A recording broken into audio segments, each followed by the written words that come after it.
story of what is known now as the Taztepeler culture, which means stone hills in kind of, translated from Turkish, but actually it's more like sacred stone hills, like the sacred burial, sacred areas where these structures and complexes were being built over in southeast Turkey, all around the city of Şanlıurfa. That's pretty much where it's all happening. Have you actually been to Göbekli Tepe? I've been many times. Really? Yeah. I've been going for like 10 or 11 years. I've been there. Yeah, I mean, it's been known since about 2000, but it was really started to be excavated in the mid-1990s. But it was actually kind of partly discovered in 1963, by some American. They didn't recognise for what it was, so they didn't really dig there. So what do you think it was? Göbekli Tepe itself is a major megalithic complex. I mean, I believe that it was like, a whole kind of change in consciousness was taking place at the end of the last ice age. This was within 200 years of the Younger Dryas kind of ending. So the weather had improved. It feels like groups coming in from the south and the Tufians. You've got groups coming in from north and coming in through Anatolia. All kind of met and kind of like decided things had changed now. We're gonna monumentalize what we know and put it into stone. And they did it in a profound, innovative manner. It was unbelievable, because this is like, you look at the stone circles in Britain. They're kind of rough-hewn stones, mostly just placed in circles or slightly different geometries. Here they were doing that to another level. They were carving every stone precisely, beautifully, with 3D reliefs on it, with abstract symbols, abstract human forms, anthropomorphic figures. They have fingers on them. Fingers, yeah, belts. Little bags. That's right, yeah, and strange V-necks with almost like pendants as well. It's just out there. I mean, it's like it seems like it must have come from somewhere, this remarkable kind of culture. I call it like the world's first super civilization, because there's actually they now think, although they say there's officially 12 sites, which include Karahan Tepe, Sayburch, and all these others, they're now saying there could be 38 sites, but then another one of the archaeologists said there could be nearly 100 going in this whole area across southeast Turkey. Based on what? What makes them think there could be 100? Well, they keep finding all these surface artifacts, because most of these sites appear to be buried. Can't they use LiDAR? I think they have done, yeah. I think they have done, but it's mainly kind of rocky terrain. So I think it's harder to get LiDAR penetrating. I think you can get it through trees and see what's on the surface. But not so much just dirt and rock is a bit troublesome, I think. I think they've done GPR with a lot of places now. So they're going to get it. That's what they do. Ground penetrating radar? Yeah. So they kind of work out what's going on beneath there to see if it's worth investigating. Now, what is the modern consensus of when it was constructed, the Göbekli Tepe T-pillars? Göbekli Tepe officially dates to 9,600 BC, or 11,600 years ago. That's the earliest date, although it stretches, according to the date. That's the earliest. Earliest, but that's currently, because only like a small percentage has been actually uncovered so far. So there's actually 5, 7, 8% has been uncovered. Right, because my understanding of it was that it was intentionally buried to preserve it from some sort of cataclysm, meaning that it could have been constructed before some big cataclysm or some big flood, if the Younger Dryas was really what people think it is. Yeah, I mean, the thing about it being deliberately buried, that's being kind of challenged, actually, because that's what Klaus Schmidt, he was the main archaeologist, the original head archaeologist there, along with another guy as well, Heltman he was called, and he proposed that it was deliberately buried. And this is a tradition you find in that part of the world, where they bury sites at the end of their use. So they've used them for 1,000, 2,000 years. But recent research done by the archaeologists there, they found that the enclosures that have been uncovered, excavated, there's been like some kind of slope slide, kind of where the debris has fallen down into it over years and years and years, midges and rubbish and other things build up. And some of it kind of filled in, some of it like that. But then it's pretty much now believed that some of it was then buried afterwards, because there's obvious repair work done. They've repaired it, put stuff back in place, and like put everything where it should be, even artifacts and statues and things like this. And then it's kind of covered over. And so I don't see how a slope slide would just knock things out of place. So it seems like there's a bit of both, a bit of slope slide and a bit of burying. But Karahan Tepe, that was deliberately buried. They've proven that now. Oh, they've proven it was deliberate. Yeah, there's Is Karahan Tepe the one that Ben Van Kirkwood was showing me where it looked like they performed lots of human sacrifices there? Sacrifices? My God, really? No? I don't know. I'm not sure. He was showing me a place in Turkey because he recently went to Turkey and he was saying Yeah, my audio sounds really weird. Do you hear that, Steve? Is it just me? It's just your sexy voice, man. It's just in my head, huh?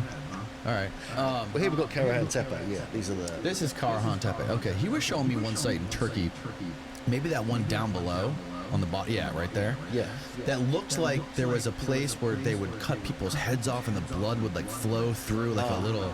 Yeah, you got a channel actually. Yeah. A channel. Yeah, for blood. Next to the one on the left there, next to what's called the Pillar Shrine or Structure AB, where you've got like these carved out of bedrock. That by the way. Completely carved out. Insane. Yeah, and apart from only one of them is a freestanding pillar. Right. The rest of these phallic-shaped pillars are carved from bedrock. But there's a channel leading into it. So some people have suggested it's either for water, it's for sacrifice. I mean, they found there's a site called Chayanu, which is near Diyarbakir, which is further north, dates to around 8,400 BC, where they think they've actually found human hemoglobin and animal blood. Particles on top of this slab, which looks like a sacrificial slab. Right. So some people are saying That's what Ben was showing me. it could be for that.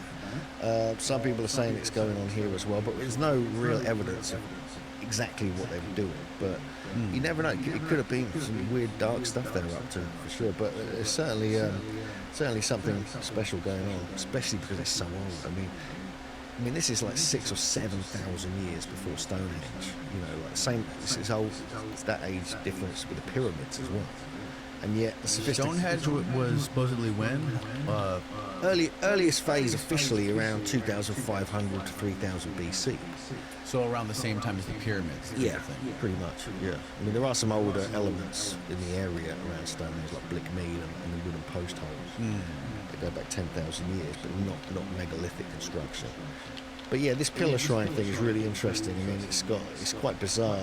It's got like a porthole stone carved out of the bedrock, almost like a hole going through to the main enclosure, which is a 75-foot wide enclosure, like a stone circle, but it's more kind of elliptical shape. It's actually a very specific geometry. And actually, yeah, down there, that image there, that's a pretty good one. You got various ones. Not that one. There's one. Yeah, if you actually type in Karahan Tepe winter solstice, that'll come up with our article we did, and it shows some good images. But there's see on the this is our stuff here. So we found this weird alignment on the winter solstice. Myself and JJ Ainsworth. That's the article. We had the first one we did, and we accidentally turned up there. We got kind of a little bit of trouble. We had to go the next morning because officials were going to come in and throw us out, possibly arrest us, and this, that, and the other. And so we had to go the first thing in the morning, 20th December 2021. And because if you go to the top of that page, you can see that this blade of light, kind of, or a bit further down, this blade of light kind of was hitting the face. This head, you see this head's coming out the side. What is that? It's like carved out of the bedrock, this head with this serpentine neck with a V-neck thing. Where is it? It's just on the right there. If you go down a bit, you can see some other images. What is that line going through this diagonal? That's where the winter solstice sunrise hits the head. Okay, so you're just sort of illustrating where it shines. Yeah. If you go down a bit, you can actually see a couple more images. Hopefully, should be. And maybe it's in the video. Oh, that's where it goes through the main enclosure. Yeah. Then goes through that little hole. And this is perfectly winter solstice. Weird. It's perfectly winter solstice, and it hits this head, and there's light. That's it there. And so the light moves around. It hits the head, and moves around the head for 45 minutes. So it's it's perfectly aligned to the winter solstice. It's pretty crazy. And so that kind of blew our minds because that proves an understanding of solar astronomy nearly 12,000 years ago, or at least 11,400 years ago, which is the age of Karahan Tepe. And so the fact you can go there now and you can see it on the winter solstice. It happens. You can watch the light move around the head, like from here, this side of the head, all the way around here. and it's pretty epic. We've actually got time lapses of it and things like this, and so that proves there's a sophistication about these sites, and there's astronomy related to these sites. That's kind of what the head looks like after it's fully illuminated. Wow. But it's pretty weird. I mean that's 3 times the size of a human head, carved out of bedrock. It's got like a flat top. It's got an open mouth, and the eyes. This was actually like straight. Well, no, apparently, because Graham Hancock and Neshmi Corral, who's the head archaeologist, went in the pillar shrine, where structure AB here, when they were filming the first series of Ancient Apocalypse, looked carefully at it and noticed that the eyes were looking to the right, his right, towards the whole stone where the winter solstice comes in, even though the head faces roughly east. Oh, really? Yeah. So Yo, anti-simp, what's up, brother? So yeah, so we've got this. No, bro, I'm back home now. Then that suggests if they were doing that, I am back in Canada, my friend. before them, they must have developed and built the site because the head. I'm back in Canada, dude. And the whole stone, a bedrock. I am here So it's a for permanent fixture. They're not stones. that another you build. month or so. So they must have been doing it for a long time. What's up, brother? Hope you're doing well. The site, they sort of build up to it. So yeah, I mean it's pretty compelling. I mean then you've got possible alignments like this at Göbekli Tepe, and as more gets excavated, there's going to be a whole bunch more of these kind of things coming out of this part of the world. So there's a lot to consider when you're looking at these sites. What is that bedrock? How hard is bedrock? This is limestone. It's limestone. Okay, gotcha. I mean it's not super tough, but still you've got to work at it. It's not like easy, that's for sure. Plus, at Göbekli Tepe, they were carving out these beautiful 18-foot tall T-shaped pillars, Thanks, man. and then moving them to half a mile. I appreciate it, brother. Weighing up to like 20, Hope you're doing well. 25 tons maybe. But then they carved it so the lower section, the tall section, and then they have a top section which looks like it's separate, but it's not. It's the same stone on top with a no face on it. It's like a no face on it, but it's supposed to represent the head because you get the arms coming down the side, Right. hands across the navel coming around the front, belts around it with like fox pelts underneath it and things like this. So there's like the intricacy and the abstract nature of the artwork really shouldn't have been exist back then. I mean, it shouldn't have been. I mean, there is a build-up. You can see Natufian sites down south in Syria, places like this, which show geometry, which show a bit of astronomy, which show stonework, but nothing like this. I mean, this just went bang when Göbekli Tepe was being built, and then this came pretty soon after. Now, how far is Karahan Tepe from Göbekli Tepe? It's about 25 miles southeast from that area. Yeah, we got like a kind of a 3D scan of it. My buddy did some drone stuff there. They made a 3D scan. Holy shit, that's incredible. Yeah, I mean, this a lot more has been excavated since this. This was done in 2021. I'm not George Costanza, and I don't want a wallet that feels like I'm smuggling a potato. Sitting on a rock doesn't appeal to me. I purchased this Ridge wallet right here years ago. Freestanding pillars carved and placed there. So look at that. I mean, it's just unbelievable. Have you ever seen the Kailasa temple in India? I have, yeah. I've been up there once, yeah. That whole thing was carved out of bedrock. And Yeah. I don't think it was limestone. I think it was even harder than that. It was, yes. That's insane, that place. That's like a wonder of the world, that place. It is Unbelievable. totally insane. Couldn't believe it. Yeah, I went there in February. It's like a cathedral carved out of the side of a mountain. And apparently it's like it's almost like they come in from the top, had a clear design in their head and just gone down Yeah. like this. And somehow, And how do they know they weren't going to encounter any sort of cavities or cracks or inconsistencies in the stone material that was beneath them? And then the level of planning that had to be done to create that is insane. It's huge.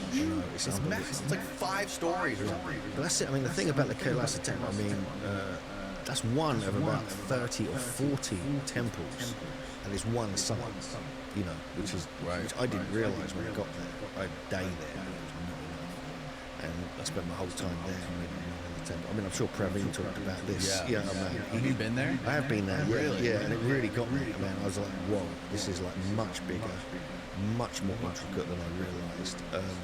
When did they say that was built? When is the like accepted date for that? For the Kayla, I think it's only like about 1,000 years ago or something, less, officially. But Praveen doesn't think so. He thinks it's much older. I mean, now they found sites like this. They found Karahan Tepe. Everything is going to should be looked at again. You know, there needs to be another look at dating the sites around the world, because if they were doing this then, I mean, what the hell? I mean, How do you think they carved all this? What kind of tools were they using? well, officially they were using like antler picks. They were kind of using slightly harder stones like basalt. Yeah. And for the fine stonework, they were using obsidian for like the precise detail. Things like this. There's obviously no metal back then. Although at Chayanu and one other site, they found copper. But it was like beaten copper. It wasn't like heated up copper. They weren't smelting or anything like this. But they have the oldest worked copper in the world was found at one of the sister sites to Karahan Tepe. It's like the Chayanu. And then what exactly here did they use to carbon date? Here, I think they've just used materials they found at the very lowest levels. I think they found burnt wood, burnt grains. I think mainly burnt wood, especially at Göbekli Tepe.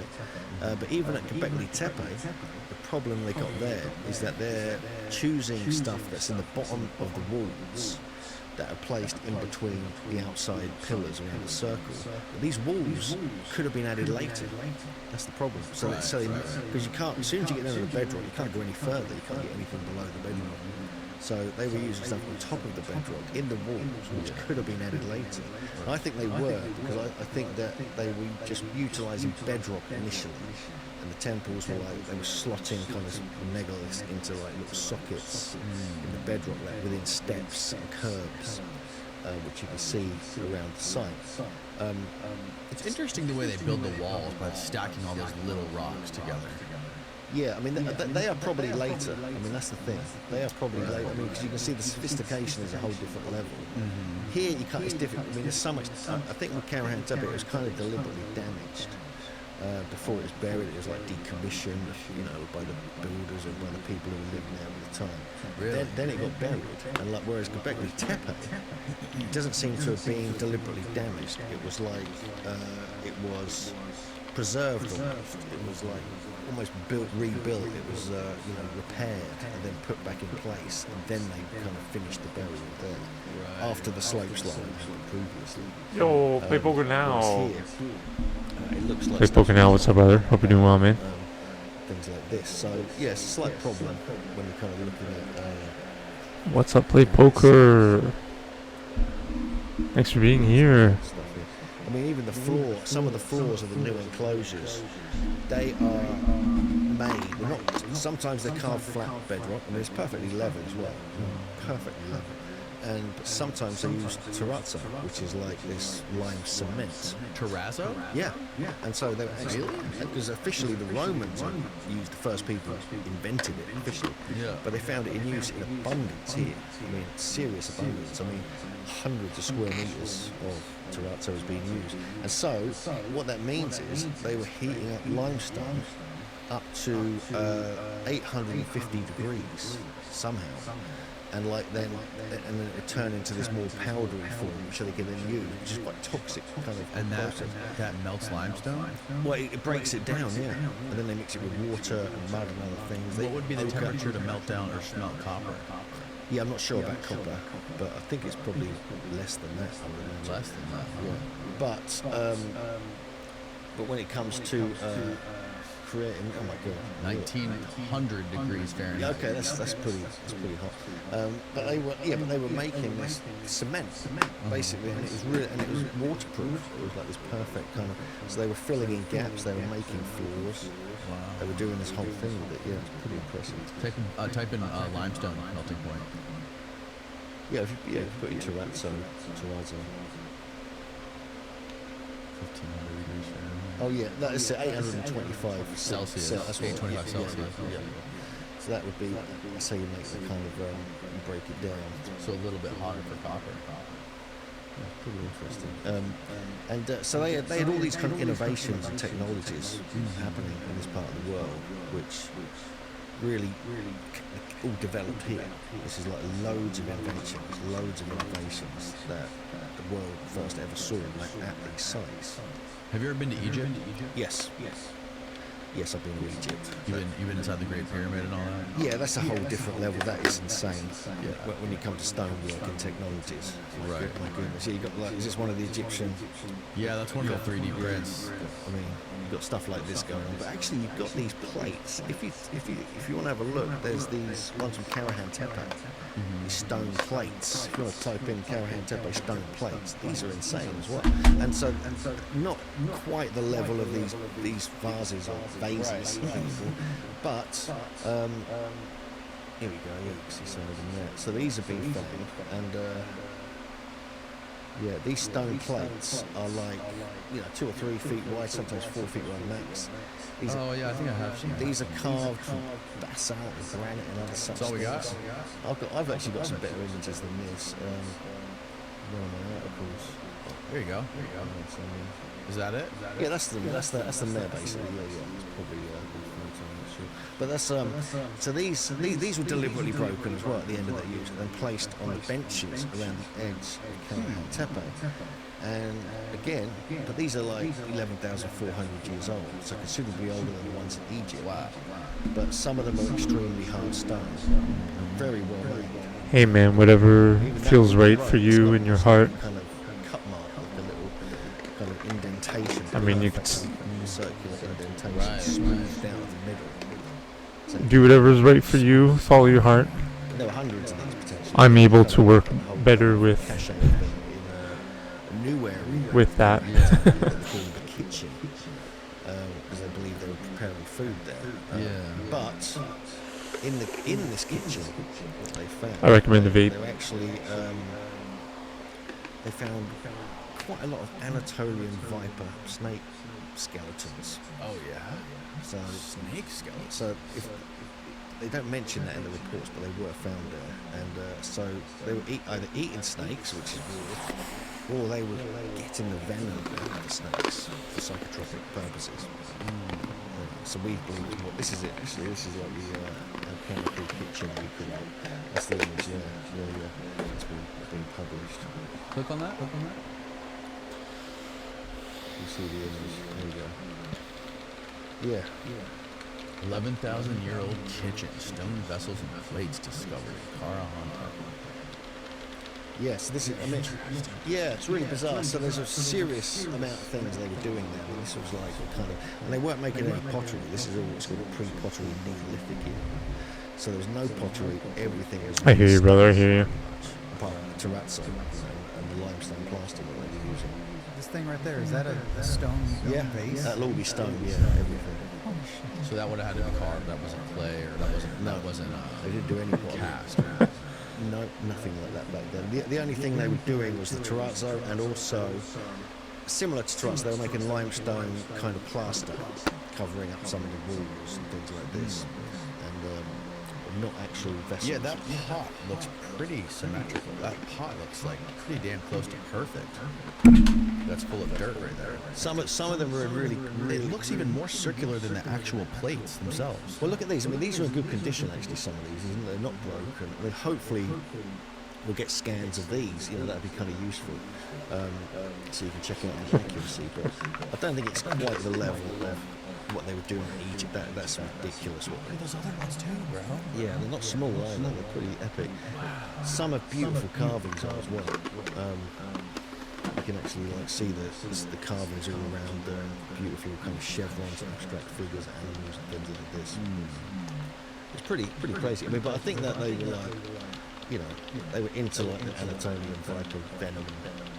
Well, I think like that part of the world snakes were a big problem for people. Likely, I know like in the classical area, a lot of people died from snakes. Snakes were like a real problem. Yeah. And they had to figure out anti-venoms and antibody treatments to help people survive snake bites. and people were also consuming viper flesh. Yeah. I mean, there's so many serpent carvings at these sites in Yeah. Southeast Turkey. It's insane. Yeah, that too. A lot. I mean, a lot of serpents. I mean, a serious amount. And so, yeah, and there's lots of other animals and creatures, leopards, boars, other such things. Oh, look, there's Graham standing next to the head. Oh, that gives you a good scale of it. Yeah, that's it. Yeah. It's bigger than you Holy think. cow, that thing's big. Yeah, it's bigger than. It's too big. A little bit bigger than a human head, huh? Yeah, it's supposed to be 3 or 4. Yeah. Right. Yeah, that was pretty epic. But yeah, and it's just tip of the iceberg. There's a lot more being discovered. If you put in the Karahan Tepe new discoveries, it might come up with what's being discovered on the top of the hill, because they've discovered this 7.5-foot statue. Actually, yeah, you can see it there if you go to the Middle Ancient Origins one. Ladies and gents, the day has finally come where you can use the power of red light to regrow your hair. And you can save some serious cash by using our exclusive code. The iRestore Elite is clinically proven to help regrow hair using 300 lasers and 2 restore. It's linked below. Now back to And they found this 7.5-foot statue is sitting down kind of on the bench. This is the Karahan Tepe, the one on the right there. And he's holding his part, his phallus, whatever you want to call it. Yeah. And he's clearly got this kind of emaciation thing going on with the kind of neck. You see the V thing on his neck and the ribs. Yeah. And so he's also got a weird beard. He's got like almost like one of the fake Egyptian beards. Yeah. And his haircut is almost like a mullet going down the back, shaved above the ears. And we've seen other Mohican type haircuts carved in stone there as well. I mean, which is pretty bizarre. And next to it, No, this was carved around the same time. yeah, I mean they think it was pretty much the same time. They're actually saying it might be a fraction younger, a few hundred years younger. Right. But we're not so sure. And also there was like a vulture statue was found there, and giant T-shaped pillars, again mainly broken. And again, even this statue was broken in like 3 parts. Right. It was, you can see this deliberate kind of breakage. I mean, some of the other human statues they found previously, again, they're broken. So it's kind of, is it a sort of ceremonial breaking of the statues? This is what some people have suggested. So yeah, I think there's a lot more to this Or it culture. could be competing cultures or tribes like coming to destroy them, like similar to what happened with the Kailasa Temple. Yeah. Well, they tried to destroy that and failed pretty miserably. They did a pretty good job destroying some of the stuff in there. Yeah, I mean, A lot of the Indian stuff was pretty. Well, a lot of the famous Indian sites were ravaged yeah. by the like Middle Eastern cultures, the Islam.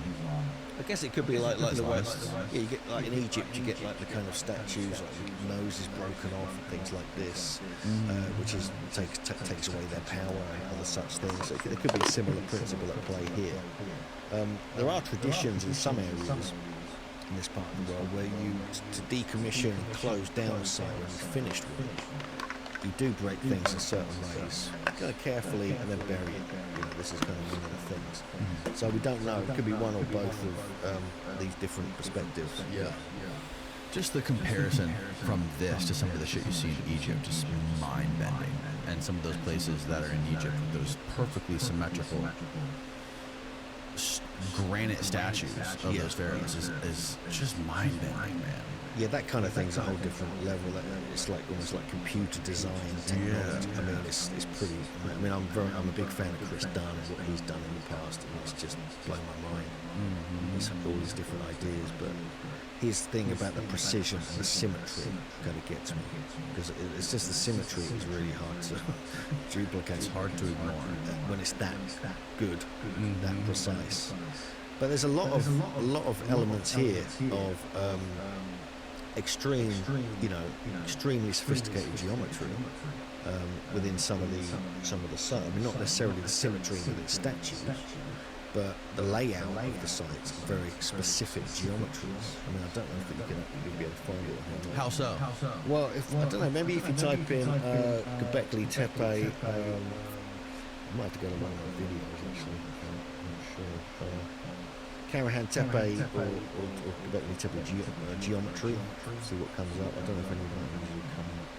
So you've got some geometry work that's been done by some archaeologists, but there's other stuff that I've done myself, which none of these ones, unfortunately. Oh, look at that. That's not. Don't go there. That's not. Is that fake news? That's what I'm looking at. I'm not looking at that. No.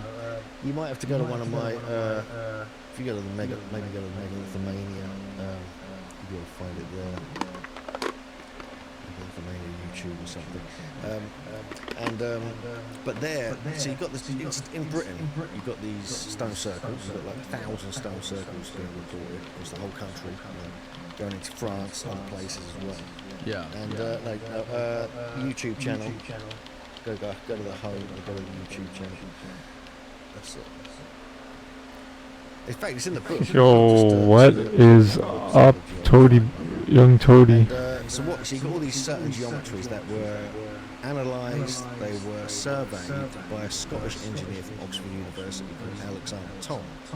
And he published this in several books, 2 or 3 really profound books, and caused a massive stir within the establishment because he proved that the Neolithic people had an understanding of sophisticated geometries.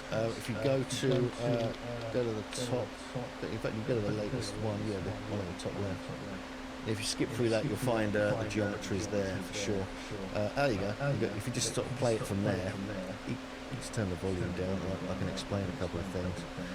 This is the geometry on the left. That was discovered by Avi Gopher, where they found the centres of the circles, all their kind of geometries, were created a perfect. No way. What? And then then this was analysed by my friend Adam Tetlow, who's a Holy shit, really? go through the next few slides. Thank you. He found that they were using very specific types of What the fuck? It's real. I thought it would be Toad. I thought it was Toad Sumerian palm. gifting a sub as he does from time to time anonymously. Wow. And we've got them But that response seems legit. Persian foot as well. Thank which is a you. very important measurement. Thank you so much. Egyptian foot. We got some emotes. And some of the sites. We got And some these are the emotes. same kind of measurements we find in the British stone circles and in the pyramids being found at the Göbekli Tepe. This one's pretty sick. But the geometries, if you move on a little bit, come on to that. Go to the next. Becoming Super couple of Saiyan. slides. They found that it's also perfectly north-south. This is the work. So it was Thank built you. with the understanding of north and south, which they thought maybe was. Holy crap, They that's found really that nice. Actually, they now found it at Göbekli Tepe. This is the work of Howard Burroughs. These are the geometries we find Yeah, all really. across the British Isles. We find these 6 to 8 different types, Man. including the ellipse. And they have different I'm really lucky. ways of doing it. There was a user that was in here for the basketball stream, and I don't want to like out the lurker, but Yeah, so here, this is like enclosure D. And we've got an egg-shaped I think I know who it is. I think it might be. circle. I think it might be actually Matt Ball from Limitless, which is crazy because he. I think he said on one of his podcasts. You know Matt Ball, he's the guy that interviews just like every front-thinking archaeologist and Conventional archaeologists. like Graham Hancock he interviewed Randall Carlson and interviewed the moon landing guy Siebel, I think. Mr. Siebel. That was all. Yeah. Bart Siebel. Go back like 10 Anyways, Yeah, this one here. Yeah, no, they're not mad respect to interested. him, if that was This him, one's the most fascinating. or if it was any of you. Thank you, Anonymous. And it almost perfectly fits enclosure C, precisely. And even the construction. Yo, that's that is actually where the T-pillars are. And so this is exactly. I mean, this may not for those that have an understanding of British stone circles. Get all the it's different. Caius Causides, my man, from Morrowind. This is pretty compelling. Should we watch a Morrowind speedrun? I feel bad watching Danny Jones's video, but I mean, I don't think my viewers are gonna sit and watch this. Different geometries, different kind of principles. But we'll start it. We'll watch a little bit of a Morrowind speed run. Any percent 247, bro. This is so insane.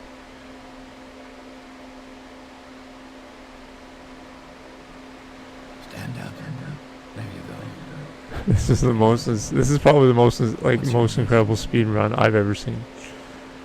Not that I'm a speed Not run. even last night's storm could wake you. It's from Morrowind, brother. Reached Morrowind. I'm sure that is gone.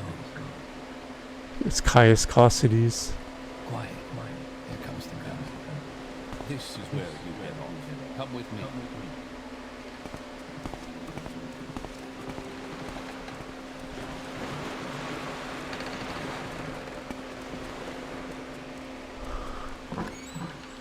This is where they want you. Head down to the dock and Yo, this game takes like hundreds and hundreds of hours to beat, great. I'm sure you'll like fit right casually normally. Follow me up to the office and they'll finish your release.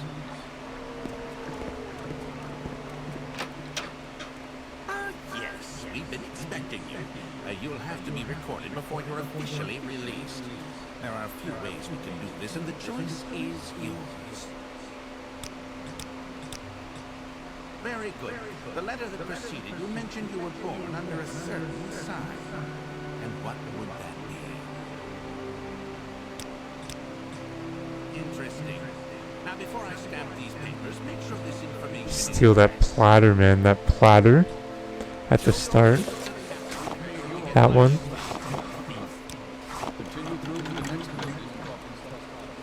It's like 600. It's worth. I think it's like a limeware platter. It's 650 gold, and it's like you're so tempted to steal it, and you're just. It's the best. Morrowind's the best. This game was cool. Run before. It's crazy, bro, dude. That platter, and then you can't go back. You can't double back for the platter. So you gotta like be like a thief in the moment, or else otherwise you're a poor.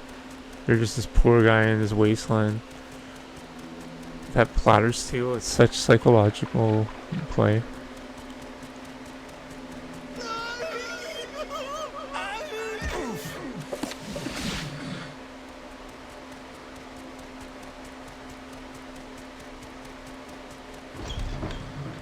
Was he gonna just sell the platter? Boom. Oh, buy a potion.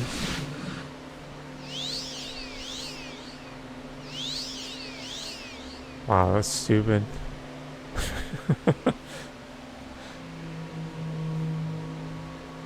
I could do that. I could do the speed run. That wasn't that complex. Holy fuck me, man. That was perfect.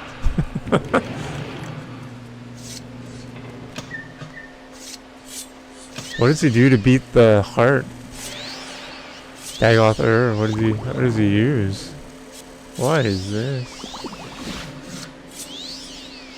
Holy fuck. Out of bounds? What? For real? Come on. That's too ridiculous, man. How's he out of bounds?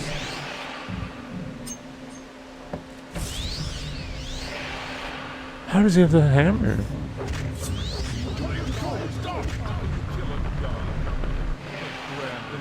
How is he out of bounds?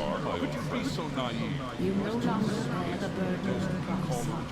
You have achieved your destiny. You are free. It is not too late for my mercy. I was insane, man.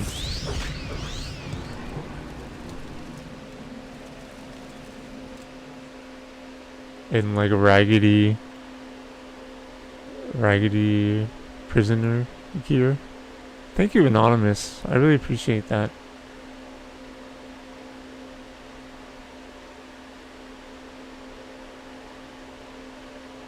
All factions.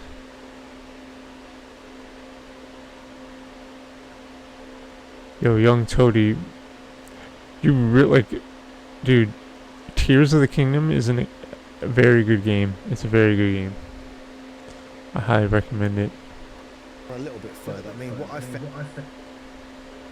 Down here is that the measurements as well. This is what really gets me. Ancient metrology of these sites. I mean, people have done a whole film. Wild. Pyramids, Stonehenge, they found. I better get started. I gotta get started. I gotta leave here at like 3 o'clock. So I'm gonna get started. 3 meters. That's found all across the British sites. This is something that Alexander Tom worked down. But there's actually an old canon of measurements, which are in the next few slides, where there's actually multiple different measurements that you can get here. Here we have some of my clothes. Yeah, this is what I put together. So I managed to work out the measurements and get back to the top. So this is like work in progress. So I'm still working on this. Yeah. But what we found is like if you find whole number measurements of different ancient measurement systems, they were probably using. It's highly likely they were using something close to them. Now, when you're looking at ancient sites and trying to understand the nature of, what measurements they were using, you're not always looking for one single measurement. People think, they only use one measurement. Yeah. There's archaeologists at Stonehenge who claim there's only one measurement they use, but it's not how it worked. It's people like John Michel and John Wheeler, kind of my mentors for many years, and proved that there was a system of different lengths of the foot. Probably a slide on as well. Different lengths of the foot. So you've got the British foot, then you've got like the Persian foot, you've got the Sumerian foot, you've got the Assyrian foot, you've got the Saxon foot, you've got all these different foot lengths, probably 12, 15 of them. But they're all perfect fractions, harmonics away from the British foot, going a bit longer or a bit shorter. So what this And how are they related to like the royal cubits and all that stuff? Yeah, it all fits in. I mean, you can see on here, look, you see the royal cubit is the diagonal of a square. And if you put a double square together, you've got the megalithic yard is the diagonal of two squares. Yeah. Things like this. And then the Roman is one length of it. So everything fits in a really profound, weird manner. And so what we realised, and what John Michel and John Neal realised, is that you're not looking for one measurement, you're looking for a canon of measurements, maybe 12, 15 different measurements, but they all relate to each other by perfect harmonies. So it's almost like music. And so you often find in ancient sites, if you look carefully, 4 or 5 different measurements, because they wanted to apply principles. It's almost like the languages or like the accents of that culture who was involved in building. So it gets complicated, but really this was the elite were doing this. The commoners weren't doing this. You didn't get the people hanging around, the tribes doing the work. There was elite people who had these understandings. And what gets even weirder is that most of these measurements are derived from the size of the Earth. So that means they must have had an understanding of the size and shape of the Earth, going back nearly 12,000 years. And this backs up what Graham Hancock's been saying for years, that these old maps prove that they surveyed the Earth in antiquity. And so this is how weird it gets when you start getting into it, because these measurements aren't arbitrary, they're not just made up. They're derived from measurements of the Earth, fractions of the degree at certain latitudes and things like this. So it's quite hard to get your head around without having it fully visualised and shown. But this is what they were doing, and so there's a high chance. How do you think they knew the exact circumference of the Earth? I think they were measuring. I think they had measurement. They had people going out to different latitudes, taking different measurements, using astronomy to do so, using shadows at certain times of the day and year, and then marking that at different latitudes, and then you could work out the angles of the shadows and things like this. It was known they were doing that in ancient Egypt. This has been documented. So it's highly likely they were doing that here. And also, if you look into things like the Book of Enoch, this remarkable, very weird book that used to be part of the whole kind of Old Testament. It talks about him being taken by the watchers or the angels to different latitudes where there was very different weather and different environments, and taking cords and going to measure. And this is going back into deep antiquity, the era they were talking about here. So it's even referenced in some of the old texts, some of the old sort of sacred texts. Who did they say was being taken? Enoch, one of the biblical line of Noah, this kind of stuff. And so this is pretty strange. I mean, that can't be proven, obviously, but the fact that the evidence is there with the measurements that are being found at these sites, so they must have had some understanding. Now, they could have guessed it, but that's highly unlikely. But what it seems is like there was some very advanced group of people, possibly a large group of people, who were travellers as well. They weren't just located at Göbekli Tepe. They were going to different places. Yeah. They were taking measurements. For example, at Stonehenge, they found these post holes with giant pine totem pole type objects would be placed in. They could have been up to 30 feet tall because they were 3 feet wide, several feet deep. They're dated to 10,000 years old. And so this is weird, I mean, because Stonehenge wasn't built until 5,000 years after that, at least. So why were they marking the position of Stonehenge with these giant timber posts then, back in 10,000 years ago? It's quite weird. So I got the impression, there we go, this is actually what the post holes were, what they would have looked like. Which image? And these are, I think pretty much all the top ones there, and there's a reconstruction there as well. Oh, these circle things? Yeah, but they were originally, I mean, for a while, they were blobs of paint in the car park. That's all they were. Because they're just remnants of bits of charcoal at the bottom of them, things like this. But these go back 10,000 years. So these are really intriguing because it's almost like someone had gone out to different parts of the world and marked specific latitudes for measurements. And the thing about Stonehenge is a very important latitude when you start, if you want to understand astronomy and surveying, because it's at roughly 51 degrees, whereas Göbekli Tepe is 38 degrees north. But that latitude, what you have there is so between 51 and 52 degrees north, that measurement, if you actually measure it from 51 to 52, that is the mean polar circumference degree. So if you were to have a perfect circle, that's what that length would be of each degree. If you know what I mean. So it's a mean of the circle at that latitude. And similar things happen down at 38 degrees as well, to do with different elements of surveying. So it gets a bit intense, you know. Yeah. But we're going to write all this out in our next book and kind of explain it in detail with graphics, because it's quite hard to kind of get your head around. And we're still working on it. We're still trying to work out, you know, how they could have measured the Earth nearly 12,000 years ago. Because if you think about it as well, if there was some kind of if there was this younger Dryas, which is looking very likely there was, impact event, chaos, things, everything got destroyed, whatever there was, the Ice Age was there for a while, this, that and the other. Are they going to want to like have another, you know, these very elite, very smart people, there's probably survivors doing their thing, they're going to want to like remap the Earth, you know, really, they're going to want to work out where they are, because things have changed a bit, flooding's happened, land masses have changed, ice has shifted things around. Yeah. And so to me, there's a good case for that. I mean, it sounds we're going a bit far out here, but actually I think there's something to that, for sure. Yeah, no, I don't think it's that crazy of an idea that there's a group of people back then that maybe, you know, got some sort of warning or saw some sort of signs of a cataclysm coming and maybe like decided to find high ground or to go to a certain spot where they knew they would be safe, or build a boat or whatever. Because I mean, the younger Dryas wiped out, we know, like, what was it? Of the total human population, we think it was like maybe 40%. Quite possibly, yeah. Not really. And then because it hit, the biggest devastation from it was in North America, right? Because there's an asteroid that we believe that hit, or a comet that hit the North American ice sheet, like up where Canada is. Yeah. I think they found with some sort of satellites, they found evidence that there's a huge comet or asteroid underneath the ice sheet on the North American continent. And then that sort of blasted open the freaking ice wall that was blocking all the water, and all the water rushed into like the western part of the United States, killed all the megafauna, took tons of rocks with it. That's why we have like giant boulders in the Midwest that are from like way up north where Canada was. And then Africa, like, we lost all of the megafauna, the giant sloths, the saber-toothed tigers, the mammoths, but Africa still has all of this megafauna. There's still all the elephants and everything roaming all over Africa. So Africa was probably spared for the most part.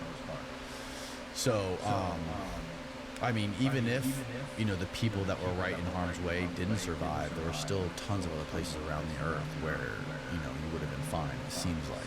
There's a place in Syria, that got had like an airburst during the whole Younger Dryas impact kind of. It's actually, you can probably Google that Syria kind of airburst or impact. Yes. And actually one of the sites, I forget the exact name of it, but they actually kind of completely flattened the site and then they rebuilt on it afterwards. And this was one of the pre-pottery Neolithic sites, but down in Syria.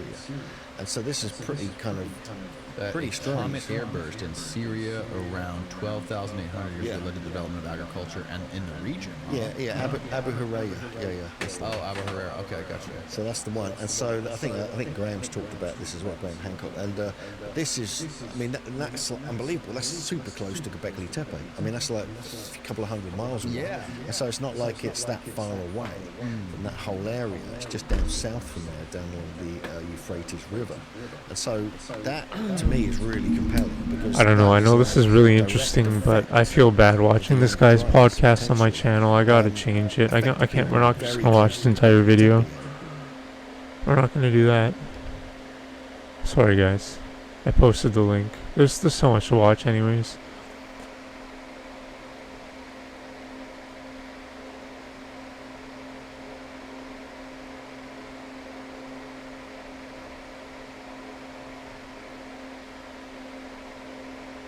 Should watch Gregory Mannarino for young Toady.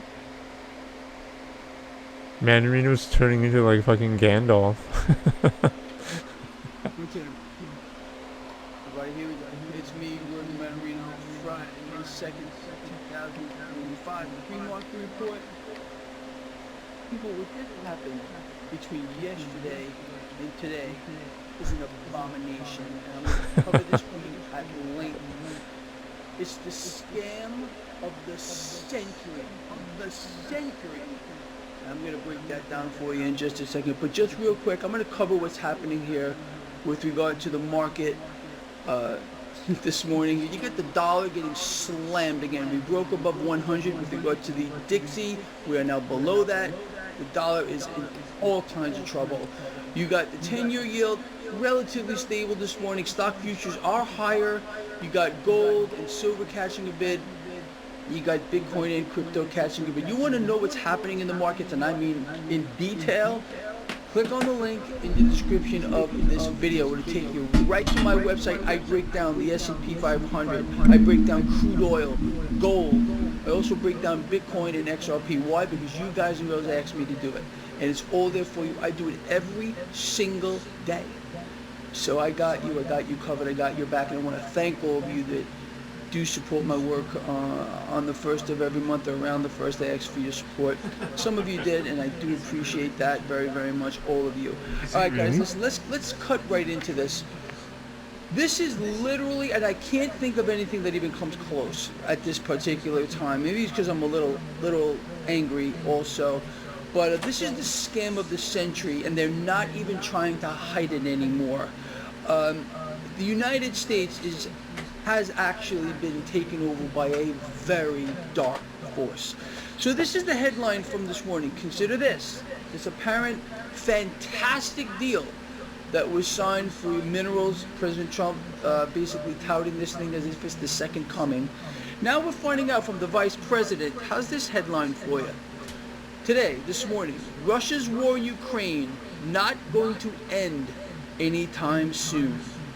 Let that sink in. The day after this deal was signed. Now I'm going to break this down for you so you can understand why this is the scam of the century, and America is over. Here we go. So just try to make this up. They don't even try to hide it anymore. The very day after the U.S.-Ukraine mineral deal is signed, locking in long-term economic interests, resource access, rebuilding contracts, J.D. Vance, supposedly anti-war populist for the people, comes out and says, hey everyone, guess what? This Ukraine-Russia war isn't ending anytime soon. What's the translation here? This war is too profitable to stop. What do we know? There is not a single endeavor on this earth that generates more cash for the military-industrial complex, allowing central banks to inflate than war. No other endeavor on this earth creates a need for more borrowed dollars than war. It allows the Fed to solidify their stranglehold on us all, and central banks get stronger. So again, right out of his mouth, this Ukraine-Russia war isn't ending anytime soon. Translation, this war is too profitable to stop. What this really means, okay, let's break this down, people. The United States just made a 10 to 15-year investment in Ukraine via this so-called mineral deal. Now, you don't create it's called a reconstruction fund. Okay, that's what you're paying for right now. And tied to it, rare earth mineral access, bring in global contractors, unless you know the region is going to be destabilized long enough to justify it. People, this isn't a war. This is a new business model. You're witnessing a new business model, in some respects, being created. The military aid will keep on flowing. The rebuilding contracts are already signed. The minimal rights are secured. And now the Vice President of the United States publicly admits, yeah, we're not stopping this. They're not even trying to hide it anymore. The deeper deception, let's talk about the deeper deception. J.D. Vance was sold to the people after he was said, I am an anti-Trumper, I am totally against this man, he stands for everything I do not stand for. Then he was repackaged and sold to the American people as a Trump-aligned, anti-establishment, America First voice, sold as a truth teller about the corruption in D.C. But he's either just another actor in the play, or he's been compromised and folded right into the beast system like so many others, including Trump himself, of course. Let this sink in. The United States signs a critical resource deal. It's absolutely fantastic. That's Trump. The next day, the Vice President of the United States extends the war narrative. We are not watching history, people. We are watching the scam of the century. The scam of the century. I mean, I'm laughing about it, but how many of you can actually see this for what it is, or you're still unable to see that? The lies, the deceptions, the distractions, they're freaking everywhere. Just as you and I said they would be, going back as far as you want to go. Nothing is what it appears to be, people. They're packaging all this stuff up, including what I just outlined for you, in such a way to make it appear that this is for you. It's for your own good. And what's going on in the background? They're destroying the purchasing power of the currency. They're allowing the Federal Reserve to inflate, to fulfill their goal, to own it all. And people are sitting back here. They're not even sitting back. People are getting systematically crushed under the weight of the system. This twisted freak show that's been put on their backs, and it's not going to stop. How many of you have been with me long enough that you've heard me say this is not going to stop? Over and over and over again, year after year after year, it's not going to stop. And what you're witnessing right now, again, people, you have to make no mistake, and I really, really want you to make no mistake. This is the scam of the century that's being played on, not the people of the United States, but you see, you have to understand, people like Trump and Vance, they really think that you are nothing but a means to an end. You're too stupid to know what's actually going on. But you know what? We're not too stupid, but we have this. By the way, if you subscribe to my newsletter, which is 100% free, okay, there's a link in the description of this video. This is right in your inbox. People, I got your back. You have no idea how committed I am to keeping you, all of you, on the right side of this, in the know. I don't care what it takes. I am willing to do it to make sure that you guys and girls are kept in the know. I have made a promise to all of you from over a decade ago that I will never, ever let you down. I will tell you what the truth is. I will call out the lies and deceptions. I will also tell you, for example, when I say, okay, not everything President Trump has done is bad. He did do one thing that needed to be done, just one, and that was to secure the borders. The rest of it has been a nightmare situation here. Not a single roadblock whatsoever put up to stop the inflationary tsunami that's just starting to hit us. But no, we're hearing from the Federal Reserve and from the president that we're going to get a weaker dollar, that we're going to get lower rates here. How does that help you? It doesn't. If you guys and girls don't start to push back against this, with all that's going on here, they don't even try to hide it anymore. If you think for a nanosecond that this is just going to be a recession or even a depression that we're facing, you just have lost touch with reality across the board. We are being systematically and methodically, diabolically erased. And I'm telling you people, if you don't start to wake up and you don't start to stand up for yourself, they have done all they can to divide and conquer this nation, okay? People are starting, and I know they are because I hear from every day, to come together and realize what's actually going on, the lies, the deceptions, the scam of the century. Tell me how this is not the scam of the century, unless you really just didn't understand a word that I wrote here. It's all in black and white and blue and everything else here. It's all here for you. Heck, if you do subscribe to my newsletter, just check it out. Look at what's in your inbox over the last, I don't know, week or so, couple of weeks here. Watch the videos that I've done for you. I have outlined everything for you. And what's happened lately, just check it out for yourself. The personal attacks against me have gone off the Richter scale. That's fine. Let them attack me. Let them throw those bricks and their stones. I build sentinels out of them. I build cathedrals out of them. I build fortresses out of them. What of us do here? They can't attack the message like this. I can't wait to hear somebody try to tell me where I got this wrong. Tell me where I got this wrong, please, okay? I am willing to learn. My bet there's not a single one of you out here. I don't care how MAGA you are. I don't care how much you suffer from Trump is God syndrome, pigs. I don't care. Try, just try to tell me where I got that wrong. Tell me and my lions here where we got this wrong, because I'm going to tell you right now, you get in the way of me, all my lions, we're going to eat you alive. Because we are armed with wisdom and knowledge, and we are aligned with the force, the source himself, God the Father, the creator of all things. Does this sound about right to you people, or is Greg just completely out there? Look, this is where we're going here. And I really believe, with all I got in here, that what we are witnessing, the day after this fantastic deal, we're winning in America, the vice president comes out and says the truth. What we already knew, what I told you what would happen before the presidential selection, okay? Trump and Vance were put together in a nice package and sold to all of you to bring about the end of America, the end of the middle class, small business, all of this to fulfill the end game here of the Federal Reserve, pretty much the central bank of central banks under the BIS. Okay, you guys all know this. And you know what?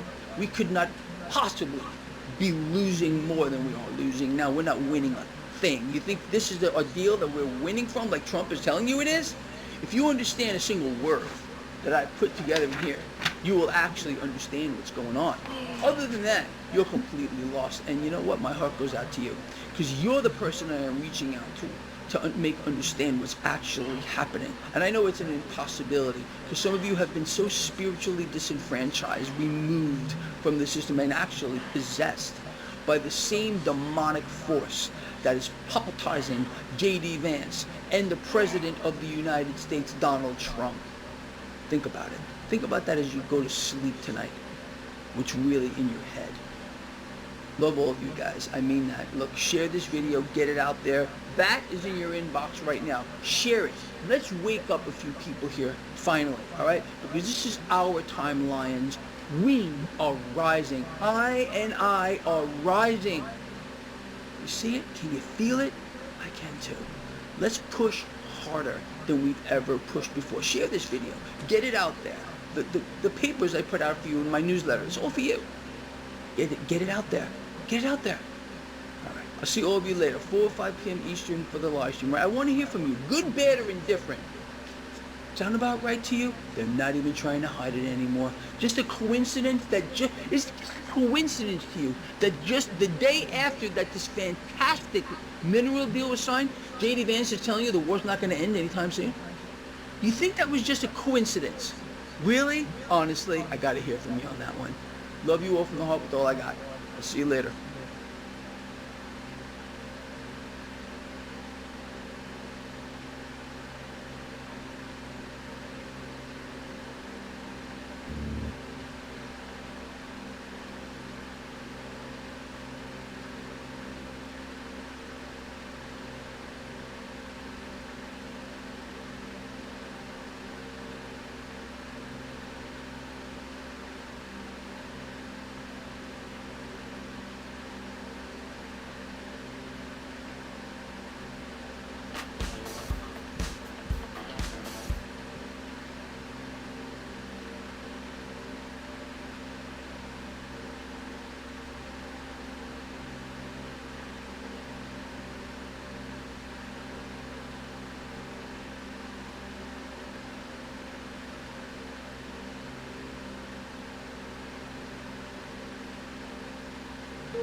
Let's get into it. We're going to take a look at our horoscopes.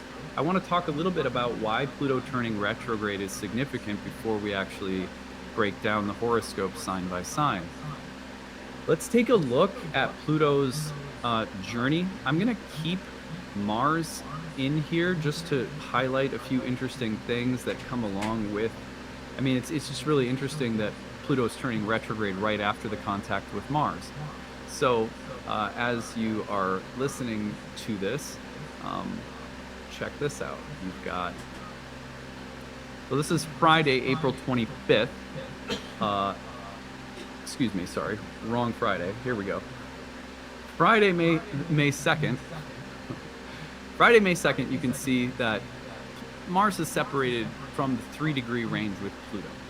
In ancient astrology, the 3 degrees of a planet applying and separating were called an engagement range. And within that range, that is the range within which, I should say, you will typically see the manifestation of promised events that reflect the symbolism of the planets meeting in the sky through aspect. During the coming to meet phase, the application of the transit, you will typically see the events or effects amplified or get growing stronger and reaching a kind of peak moment around the exact time of the opposition. However, within the 3-degree range afterward, it's a phase that was talked about as a flowing forth of the two planets meeting, and that flowing forth would also be likened unto a, let's say, fruit falling off from a tree, or like a hair falling off from your head. So something that has lived is now falling off.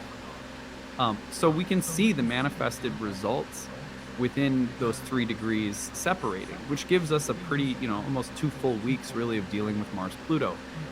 But what's so interesting is if we take that flowing forth as the conclusion of the process, then look, by Sunday, just 2 days later, as Mars is just out of the engagement range, Pluto, you can see the little S next to it, is stationing to turn retrograde. Now, this is the first retrograde that Pluto will make in Aquarius without dipping back into Capricorn. So this makes it the first concentrated period of reflection, revision, reversals, changes of direction, gathered insights that retrogrades typically reflect for Pluto in Aquarius. This is the first time Pluto's just totally concentrated on this sign of Aquarius, which is really interesting. It's for that reason, in addition to the fact that retrograde is happening after the encounter with Mars, it's as though the Mars-Pluto opposition is triggering a period of review, reflection, and revision in that whole sign house of Aquarius. And so that's how we're going to look at it through horoscopes. And I just want to take you back in time a little bit. If we go backward, we've gotten to know Pluto very slowly in the sign of Aquarius. So here is Pluto first entering Aquarius around March of 2023. Now, March of 2023, that's like 2 years ago. So, we've already had little encounters for that long. What I want you to also notice is, look at this.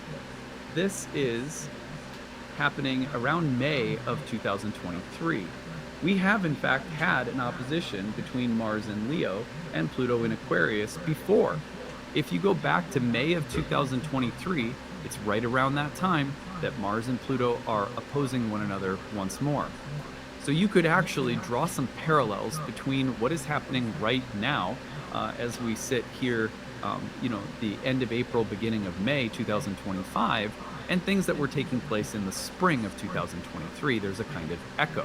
So that's one thing for some of you who like to track that you may take interest in before we get into our horoscopes. Now, I want to go, the retrograde of Pluto came pretty quickly. Pluto entered Aquarius in March, and by May was retrograde and bumped right out of Aquarius by June. So we got a very brief introduction, but we did have the same Mars-Pluto dynamic during that time. Now, if we move forward, we're going to see that Pluto in Aquarius just kind of speeds along here. And right as Pluto enters Aquarius now, for the second time, which is happening in the early part of 2024, if I back this up just a touch, Pluto goes in about January 21st of 2024. But isn't it interesting that right as Pluto does that, we have another contact with Mars? You can see how the story of Mars and Pluto has been woven together at a few critical moments already in Pluto's stay in the sign of Aquarius. So here is another one. This is about mid-February of 2024. What was happening around that time? So, one thing that I find very interesting about this, for example, I know this is kind of weird, like it's a random story, but under each one of these Mars-Pluto dynamics, there were significant transformations in our journey with owning dogs. And the decision to get a second dog, the actual getting of the second dog, the death of our first dog that we thought was going to live a lot longer, the mourning of that dog, and then the decision to, about a year later, get another dog. And now as Mars Pluto perfecting, we just got a puppy. So even though I'm not sure exactly what that's all about, like in my own chart, I'm kind of like, that's interesting. I'm sure with more reflection, especially as we get to know the puppy, things will become clearer. But it's amazing to me. The point is how you can actually track the development of certain stories in your life along these timelines. And that's one of them for sure. So anyway, Mars-Pluto met again in February of 2024. Now let's take this forward a little bit. And here we're going to get to Pluto's retrograde comes in the spring of 2024. It's right about May 3rd, right around there, that Pluto's stationing, so very similar timing. Pluto turns retrograde, goes back into Capricorn, and now as it's in Capricorn finalizing, we get the Mars opposition. And that Mars opposition we've studied at length recently came in November of 2024. And then Pluto enters Aquarius, Mars turns retrograde in Leo, they meet in an opposition one more time, and they do so in early January of 2025. Then Mars's long retrograde through Cancer occurs, comes back, hits Pluto by an opposition again. We've just looked at that, and now Pluto's turning retrograde again. So the point is that since Pluto has entered Aquarius, there have been many moments, key moments in Pluto's transitions across the sign boundary, stations and retrogrades, direct and retrograde, that have involved Mars. And so just to totally show you the full picture so that you get this feeling, hopefully kind of in your body, that what's just happened, whatever the most dramatic Mars-Pluto things you've just witnessed, are going to be triggering this period of deep focus revision at last in the sign of Aquarius. No more Capricorn, just exclusively Aquarius. That gives us a lot more to think about. So, nothing further to say on the tracking note. Let's get into some horoscopes. And again, my goal here is to simply give you a sense of where this deeper process of Plutonian revision, upheaval, destruction and rebirth, regeneration, fertilization, empowerment, but also things that need to change, that there's an inevitability, a sense of fatedness to the things that must go or be eliminated or removed or that have to pass away so that new life can come in. That's what Pluto's all about. So, some reminders for all 12 signs. If you are an Aries, this Mars-Pluto opposition is triggering review, revision, breakdown, regeneration, transformation in the house of allies, friends, groups, community.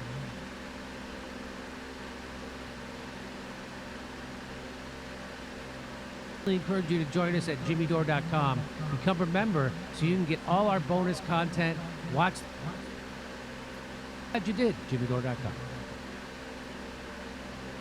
Hey everybody, it's Jimmy. That's me, Jimmy Dore. That's right. I'm the host of the Jimmy Dore Show. Did you know that?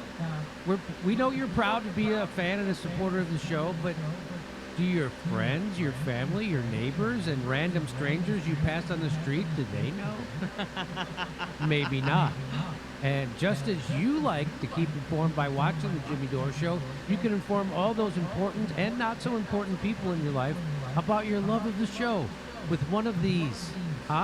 It's the authentic and branded Jimmy Dore Show t-shirts. We've got the classic logo, Jimmy Dore, and we also have Jimmy Dore Show pop art. Look at that.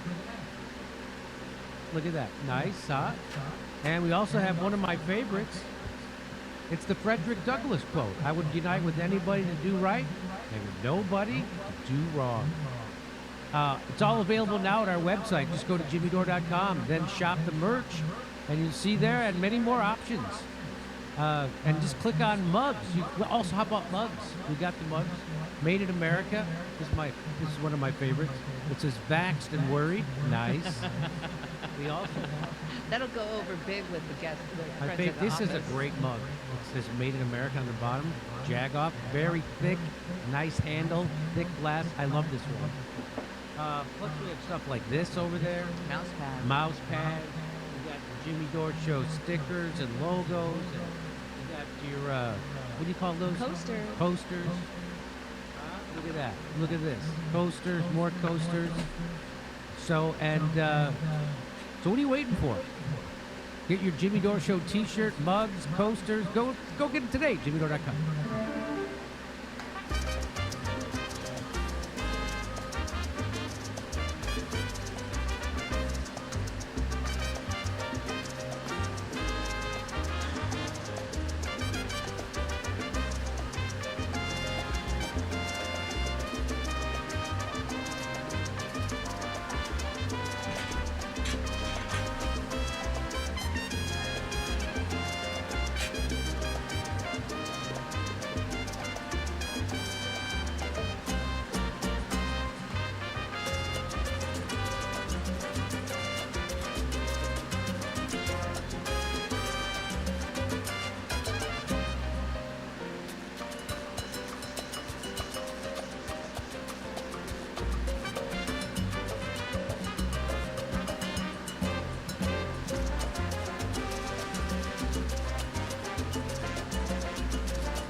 Everybody, welcome. I'm 2 hours early today, so I think that makes up for all the times I'm 15 minutes late. So 2 hours, that's like 15 minutes. You made it up. Yeah, so that's like 2 weeks worth of being late, so I'm way ahead of time. I'm here with Kurt Mexican. Kurt, how are you? Got my LGBTQCIA shirt. I see it. I love it. Let's jump right in because we have guests today. Candace Owens on Harvard defying the Trump administration. You want to hear what she had to say about it? Here we go. How could Trump be such a free speech enthusiast and being allowing these things to happen, going after college universities, trying to suppress speech, while pretending that you're not suppressing speech, while pretending that you're fighting DEI? It's so messy. It's so obvious. Everyone knows what you're doing. People who are still trying to grift, I suppose, are not willing to challenge you on this, which is ridiculous, because when you are out of office, we are going to have to live with these consequences. Our children are going to have to grow up in this America, okay? So I first of all, I just want to say, so she's accusing people who consider themselves on the right and Trump supporters not correctly holding his feet to the fire on his crackdown on free speech, which is, by the way, even worse than what the woke left did. They just censored you on social media. What Trump is doing is trying to make it literally illegal and trying to bar you from doing business, from getting government contracts, and deporting people who are here illegally, following the rules. These are not the people that people voted for Trump to deport. These are people who would be at the end of the line. They're not even in the line. So what she's saying is that the people like over at the Daily Wire, people like Jordan Peterson and Ben Shapiro, that they're grifting now off the fumes of Trump and MAGA, because they're not holding to their own principle. Well, that's been clear since day one on October 7th with Ben Shapiro, but it's becoming very clear now. And she's saying that's what I heard her say. Did you hear her say that just now? Yeah. But wait, Jimmy, what about the fact that Harvard is now a madrasa? Okay. The Wall Street Journal. Yeah. Hang on. We threaten our speech, it's not worth it, so it can have pom-poms and go hurrah for a couple of years, then go, okay, well, yeah, now it kind of stinks because, we're getting arrested for wrong thing. We got David Friedman, yeah. Oh. So she's saying, so you're just going to go rah-rah for a few years while Trump is president, because Trump is going to not be president faster than you can imagine. It's going to go like that, right? So after the midterms, he's basically a lame duck anyway, because they're going to flip it, because believe me. And so he's really got maybe another year and 3 quarters left, and then it's over. And she's saying, so what? We go rah, rah, rah while Trump is president. Then the Democrats take over. And then they start arresting people using the same. So the exact same thing I said about Barack Obama was that, they let him take away habeas corpus, meaning that Barack Obama can now imprison anybody he wants indefinitely. It's called indefinite detention without charging them. So that's what tyrants did. That's why the founding fathers put habeas corpus. And I warned people then, well, you think it's okay now because you like Obama, but who do you know is going to be the next president? Maybe it'll be someone you don't. It's fucking Trump. And so now so when Barack Obama was killing American citizens, by the way, young, not even adult American citizens, he killed a 16-year-old American citizen without a trial, without charging him with anything, and he did it on purpose. And they never apologized for it. So when we allowed that to happen, when we allowed them to throw people in jail, all they had, without a charge, without a trial, and all the president had to do was say, oh, well, he's a terrorist. I said, they're going to call everybody a terrorist, and now they are. So now just writing an op-ed in a newspaper gets you kicked out of the country for a thought crime. People who are playing by the rules. People who are here showing up to immigration meetings because they want on their path to citizenship, exactly what we asked them to do. And she's calling them out for them. She's saying, guess what? When Trump's not president anymore, they're going to start locking us up. You fucking idiots. They're going to start locking us up for speech. It's going to be used against us. This is exactly what's going to happen. Here we go. Well, just like I said about the lawfare. I said, you're doing lawfare against Trump? You don't think when Trump becomes president, he's going to come right after his enemies? That's exactly what he's doing, and you can't say shit about it because you did it to him. And that was the case I was making to Cornel West on the show. If they can do this to Donald Trump, an ex-president of the United States, they're going to do it to you if you become a threat. They're going to do it to Bernie Sanders. They'll do it to Jill Stein. They'll do it to anybody. They did do it to him. Yeah, they did. Here we go. Arrest him! Arrest Tucker Carlson and Candace Owens! Get him! I love it! Everyone can see what's happening left and right. So to give you the background, obviously after October 7th, there were tons of student protests all across the nation. Some got violent, some didn't. But what has happened is people started demanding that universities start, taking on their own sorts of definitions for anti-Semitism, particularly the IHRA new updated definition of anti-Semitism.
Hey everyone, this is Adam Ellenbach.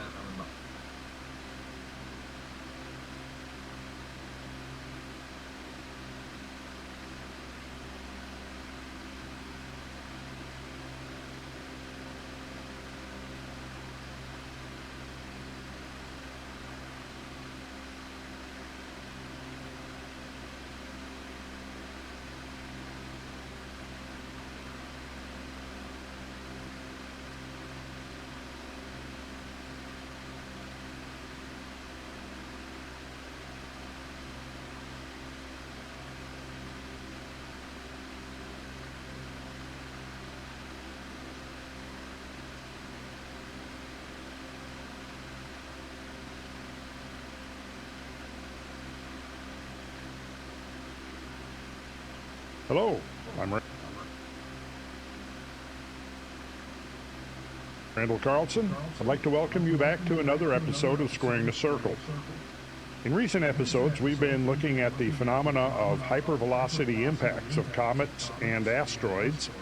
We've been looking at the cosmic environment, close encounters that have come very close to Earth but not actually struck us. In the most recent episode, we looked at the big picture, the long range of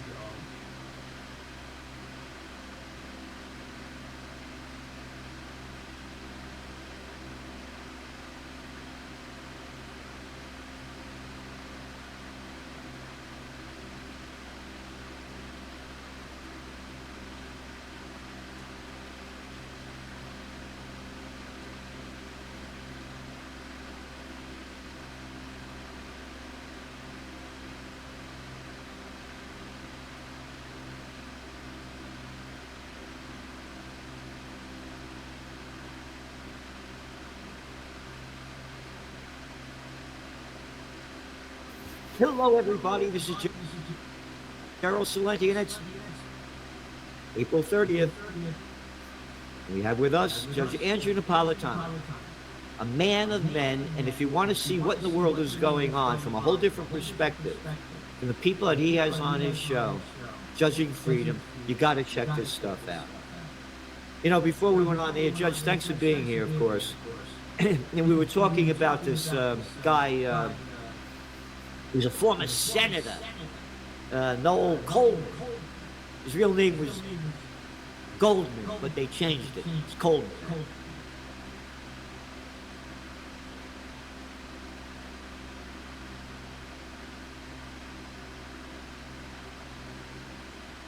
Hello, I'm Randall. Carlson. I'd like to welcome you back to another episode of Squaring the Circle. In recent episodes, we've been looking at the phenomena of hypervelocity impacts of comets and asteroids.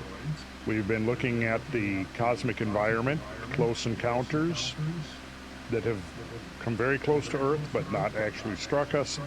In the most recent episode, we looked at the big picture, the long range of impacts into the Earth, and we saw a gallery of craters that are the impact scars left over from these great impacts, also called astrobleeds if they're not the classical bowl-shaped crater. In this episode, we're going to bring it a little closer to home, and we're going to look at the evidence for cosmic impacts within the last 10,000 to 12,000 years. This would be what we call the Holocene in terms of geological epochs.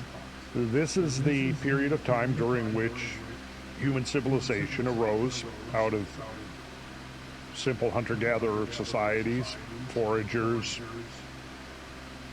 and so on. So we see the shift over into sedentary lifestyles. We see the dispersion of languages. We see the first urban complexes.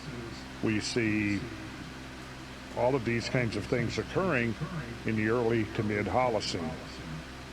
And what has been neglected in looking at models of human history and the rising and the falling of civilization is the potential role of cosmic impacts and encounters with things from space. So it's interesting that while conventional models of prehistory still dominate, there's been a whole lot of research over the last couple of decades that suggests that cosmic impacts have played a much greater role than has previously been recognized. So that's what we're going to start looking at in this episode. So I'm calling this one Hypervelocity Impacts in Human Civilization, Cosmic Encounters in the Holocene.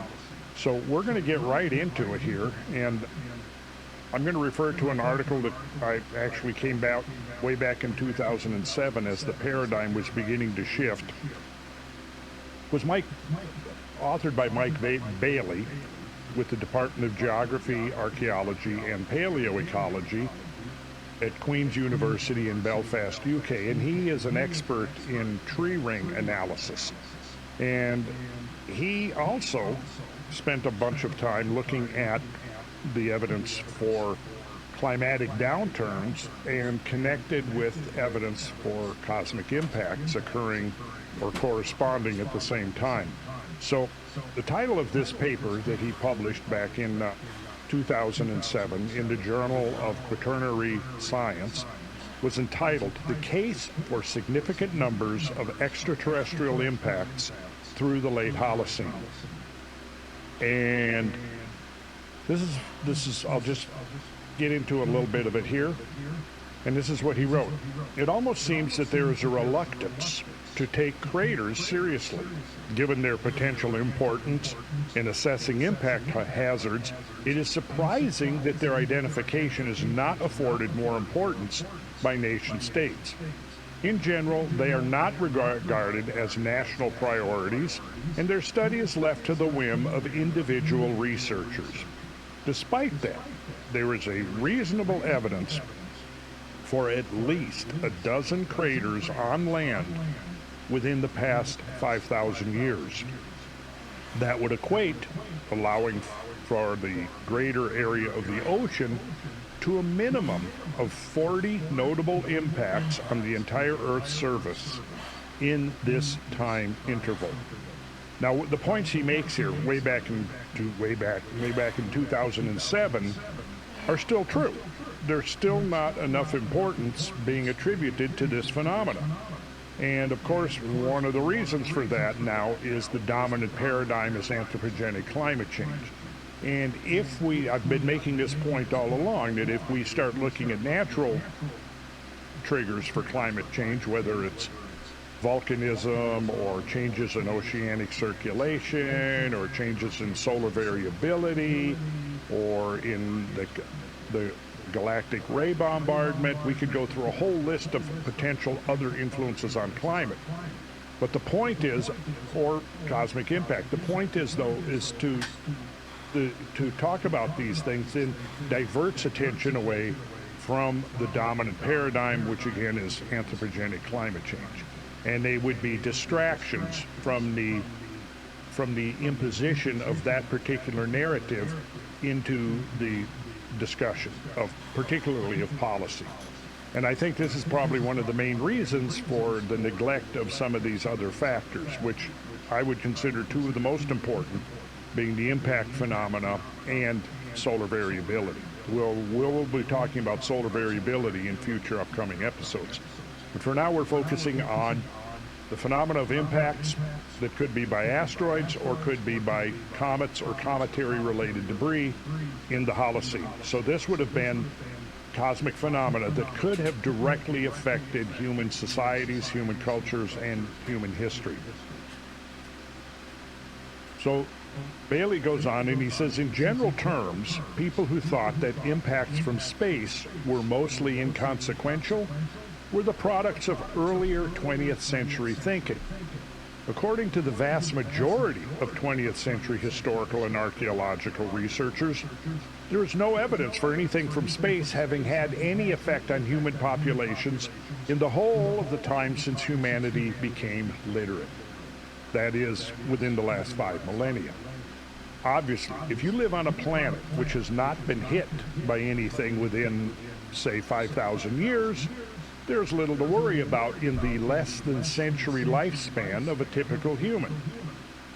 Presumably, by extrapolation of this thinking, impacts by comet fragments would be inconsequential. In July 1994, however, it was observed that the impacts on Jupiter were indeed huge, the largest releasing the equivalent of millions of megatons. Now, I'm sure a lot of listeners do remember the event of July 1994, which was the impact of the fragments of comet Shoemaker-Levy 9, 21 fragments to be exact, that plunged into Jupiter. And there was a lot of discussion and controversy leading up to that event as to whether the consequences would be profound or not. And it turns out that they were. Like Bailey says here, millions of megatons were released. Had that event occurred on Earth, had those, say, 21 objects struck Earth in July of 1994, we would pretty much be extinct right now.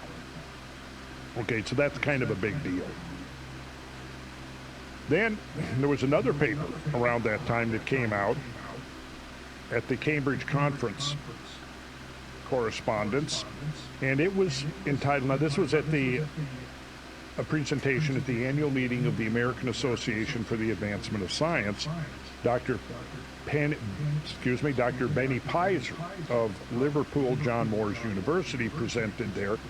And what he did is he presented evidence suggesting that more than 500 impact events of extraterrestrial origin have punctuated Earth during the past 10,000 years, which comprises most of the Holocene.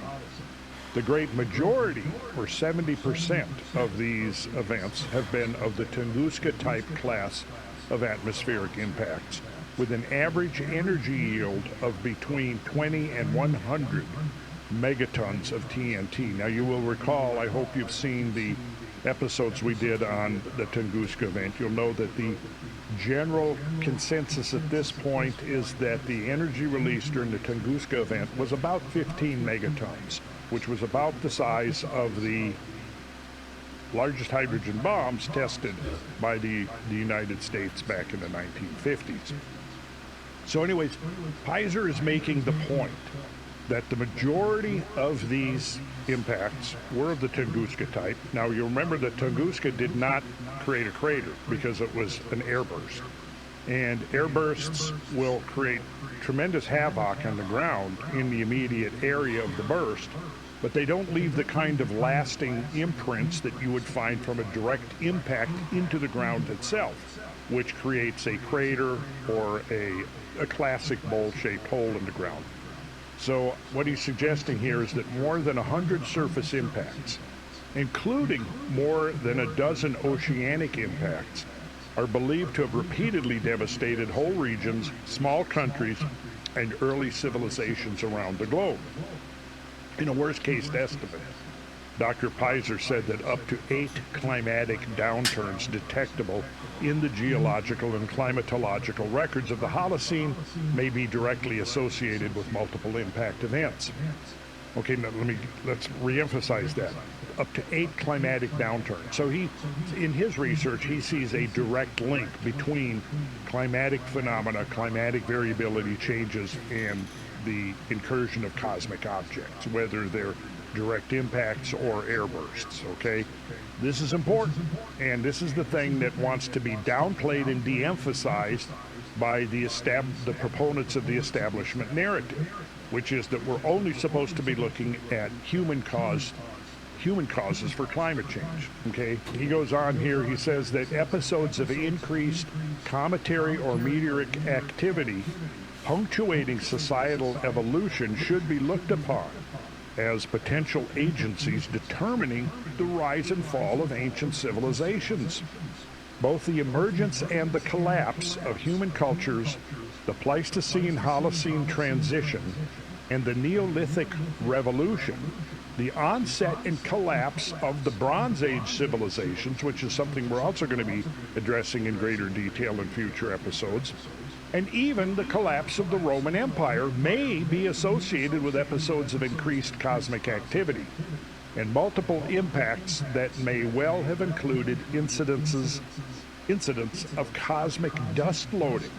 Now, this is another byproduct of cosmic encounters, is the incursion of dust into the global atmosphere. Now, what that's going to do, of course, is make the atmosphere more opaque.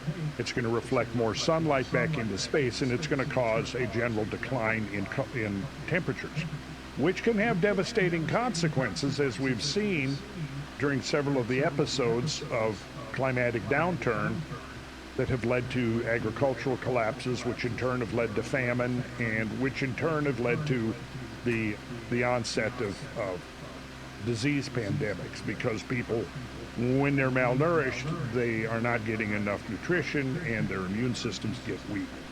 But again, this is not something that is supposed to be included within the mainstream discussion.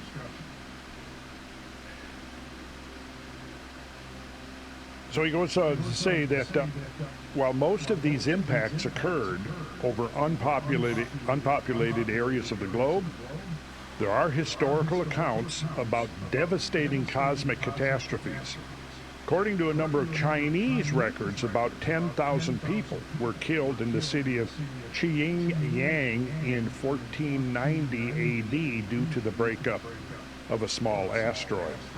Then he goes on to say about a dozen hypervelocity impact craters that date from the Holocene period, that is, since the end of the Ice Age, have been discovered to date. The majority of impacts, however, that occurred during this crucial period of societal evolution have not been detected yet. According to Dr. Pizer, the 14 known impact craters most certainly paint a rather deceptive picture of our past. The fact that no massive impact crater dating to the Holocene has been detected has led to the belief that no hemispheric or global impact disaster can possibly have happened. However, this is a widespread delusion, and that is directly quoting Dr. Pizer.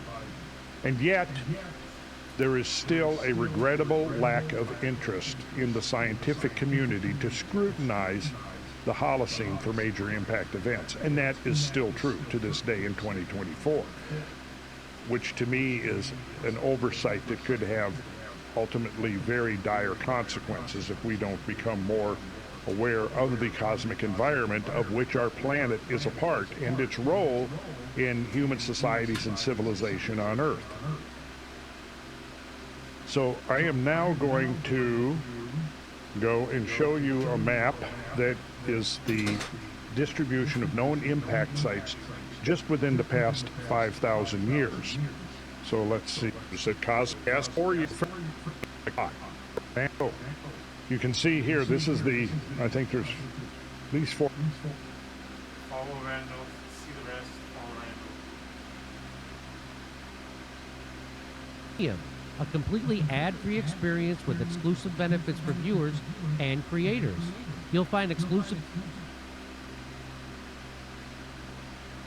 It's more than just a subscription. It's a stand for free speech. Your voice matters. Join Rumble Premium. For a limited time, you can get $10 off an annual plan using promo DOOR10. Visit Rumble today. Go visit rumble.com/premium/DOOR10 and claim your discount today. Together, we can turn the tide whether you join Rumble Premium or simply keep watching. Your support helps keep free speech alive.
Everybody, welcome back. We have special guest with us, Eric Hecker. Who is he? Give me a moment. There's something weird Yeah, it's with okay. your screen. I'm going to fix it. We're good? Okay. Eric Hecker is a former Navy serviceman at Raytheon. He spent a year at the South Pole, where he says he observed advanced direct energy weapons and other cutting-edge technologies. He has since become a prominent whistleblower, appearing on a range of TV shows and podcasts confirming the existence of these technologies. Please welcome to the show, Eric Hecker. Hi, Eric. Hey, Jimmy. Thank you very much for having me today. So, what were you doing in the South Pole? Maintenance, sir. Basically, my experience is plumbing and heating, but at that facility, I was working in every capacity to fix everything that broke. And what did you observe? Basically, I learned that the South Pole Station has 3 separate research systems that I believe should be investigated for their possibilities of directed energy weapons. One being the Ice Cube Neutrino Detector Array, the other one being the ELF system, and then another one being the green laser I observed firing out of a building called Arrow, ARO. So tell me about the first one, the neutrino ice cube detector. What?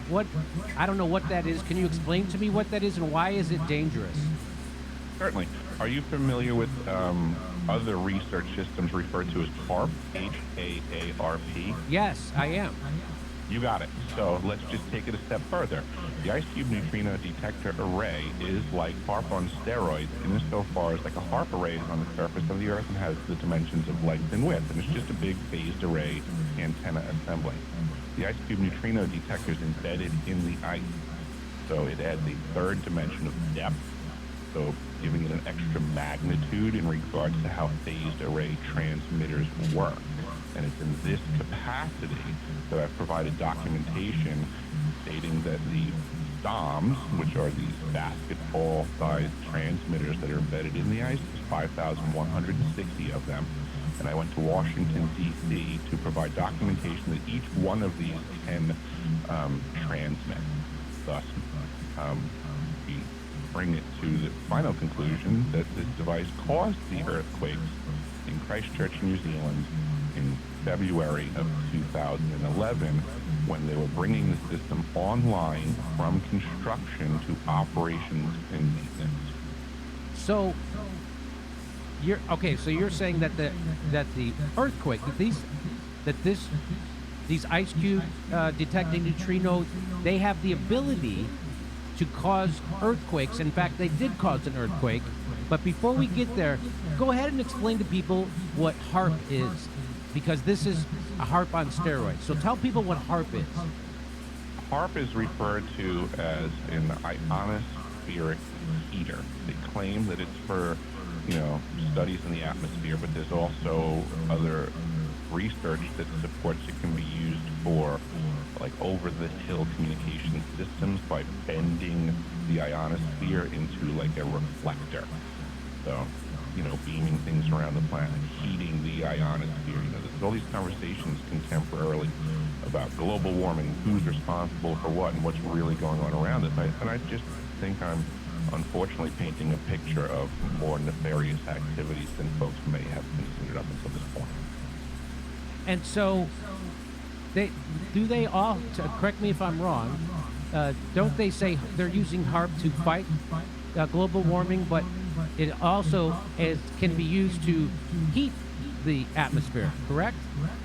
Absolutely. I mean, it's very much speaking with a forked tongue. In one breath, they say they're trying to observe the atmosphere and the environment to make things better, but in another breath, the device itself heats the atmosphere.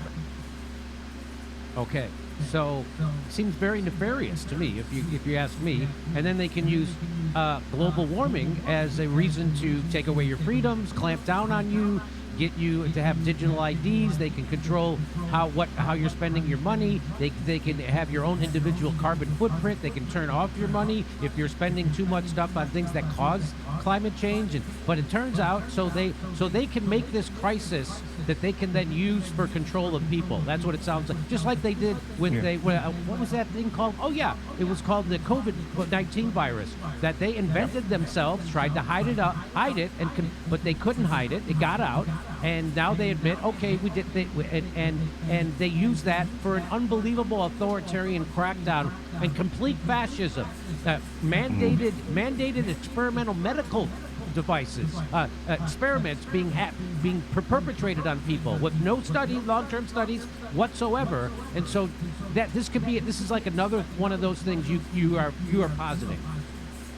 Oh, absolutely. I feel like when it comes to the governments of the world, that the Hegelian dialectic has never been not trendy. I don't know what that is. What is the Hegelian dialectic? The Hegelian dialectic is problem, reaction, solution. Okay. Where basically when written, it was thesis, antithesis, and synthesis. So basically, you have something you want to, accomplish on the general population, i.e. COVID, like you just said, or I should say the vax. So you create the problem, you appreciate and understand the reaction that people will have to the problem you created, and then you present them the predetermined solution that you already had at the ready that nobody would have wanted until such time the problem presented itself. A perfect example of this in our history would be 9/11.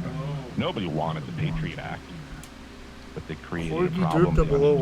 Welcome, brother. They just slammed down on the table. I have a question. And they, I've they been thinking had the about ideas for the Patriot Act way before 9/11. what's it called when and they needed something like that so they could implement it. Just like Absolutely. so they could, just like they needed something like 9/11, so they could give the power to the president and take the power away from the Congress to go permit to start war.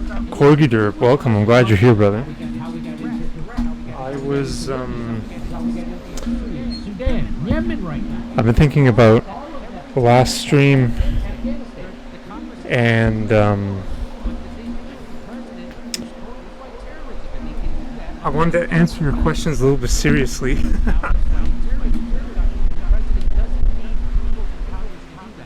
So it was very sarcastic last stream. I was very sarcastic, and I want to say I'm much more personable when I'm not like shooting hoops and playing basketball with the kids that want to play basketball. But yeah, man, I mean, look at how they treated like Dr. Oz in, what was that, in Pennsylvania, right?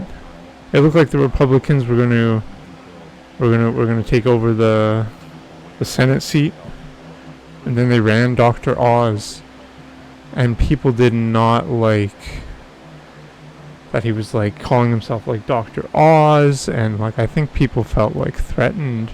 I'm not saying everyone feels like that, but like that's why I want to like lead with quality.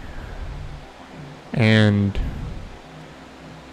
because I mean, I'm just like, I feel like me myself, sure I might be like the glue, not really now, but I mean like I'm secondary to what's really important, which is just like the raw footage without my commentary, without me, you know. So, but I appreciate it, brother. I think I know who you are, man.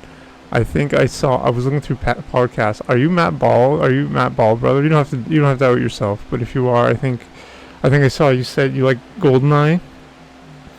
And I speedrun GoldenEye too, so on N64. So I might be tripping though, man. Because I've been thinking like, who is this Corgi Derps? So fucking familiar. I don't know if it's like Jimmy Corsetti or Matt Ball. Anyways, brother, you're welcome here, and I appreciate you. We're almost done now. I'm about to do some elliptical. I gotta go. We'll do some bicep curls for you, Corgi Dirt. We'll do some bicep curls, but then we gotta go. I gotta do some elliptical. I'm going for fondue tonight. I live in Ottawa. I'm going to Quebec to eat some fondue at Mel et Caquelin. You can check out the menu online. I'll put it here.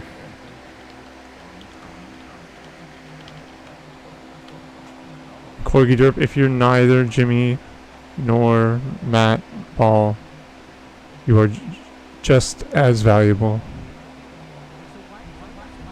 to me and this chat in this world. Anyways, that's the restaurant we're going to. Fondue. It's gonna be insane. Cheese and beef fondue. Oh my god, with blue cheese. Like, ridiculous.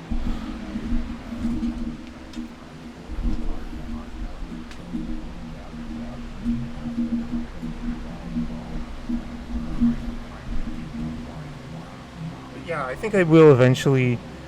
I mean, I like when I'm making like a defense of an argument, I put my education training background. But when I'm just fucking like lifting weights, I guess also I don't know, man, but like I don't know what it is. Some PhDs are really arrogant, like really arrogant. they think they know better because they have, like, they just fucking studied for 4 years. They learned how to think, but, like, it's just fucking like studying for 4 years. That's all it is. Sure, objectively, whether someone spent the time to do that or not is a difference, but it's not fucking law.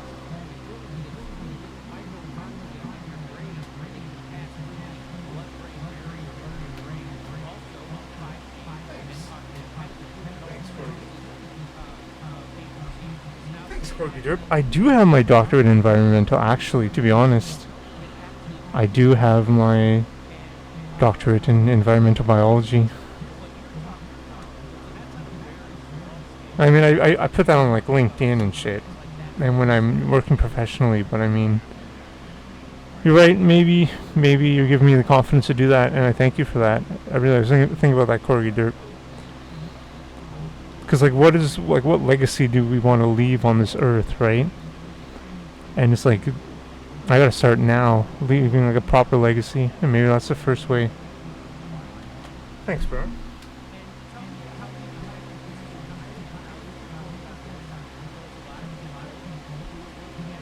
Have you studied? Are you in academia? It's okay if you are not. Doesn't make any difference.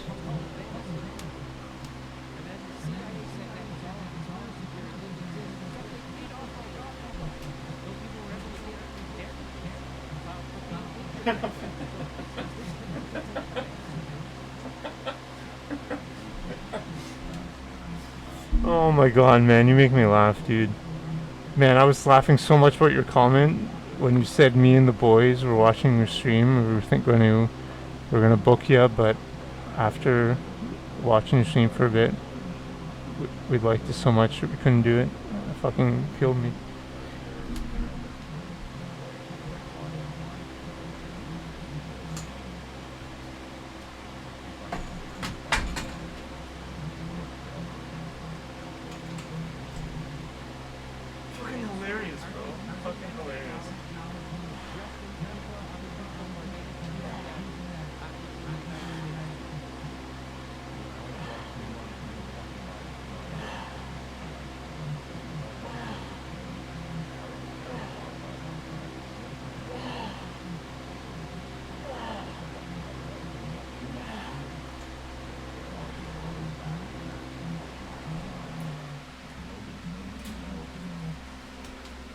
I'm glad you're here, Corgi Derp. I wanted to message you and to explain, but I hope you heard me.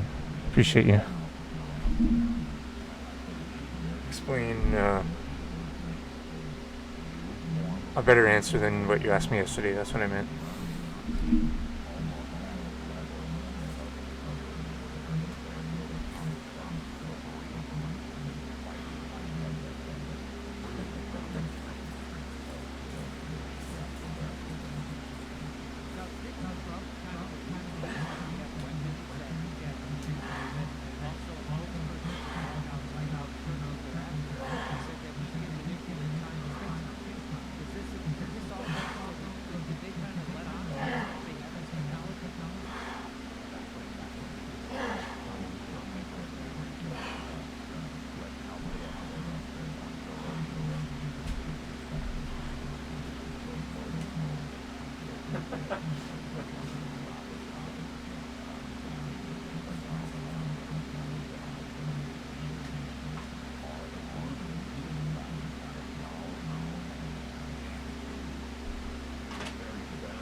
No, no, no.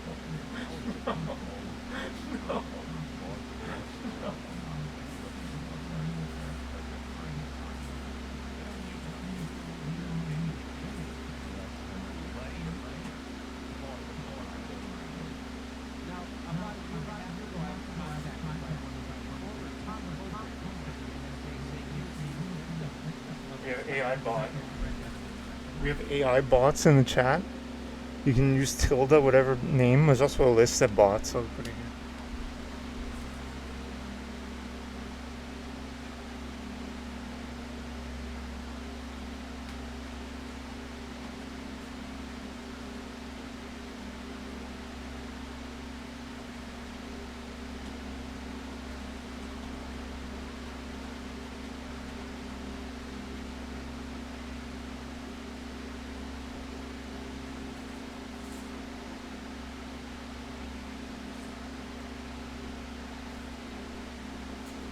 Alright, I gotta go. I gotta do 5 minutes or a few minutes to look at school, and then I gotta go.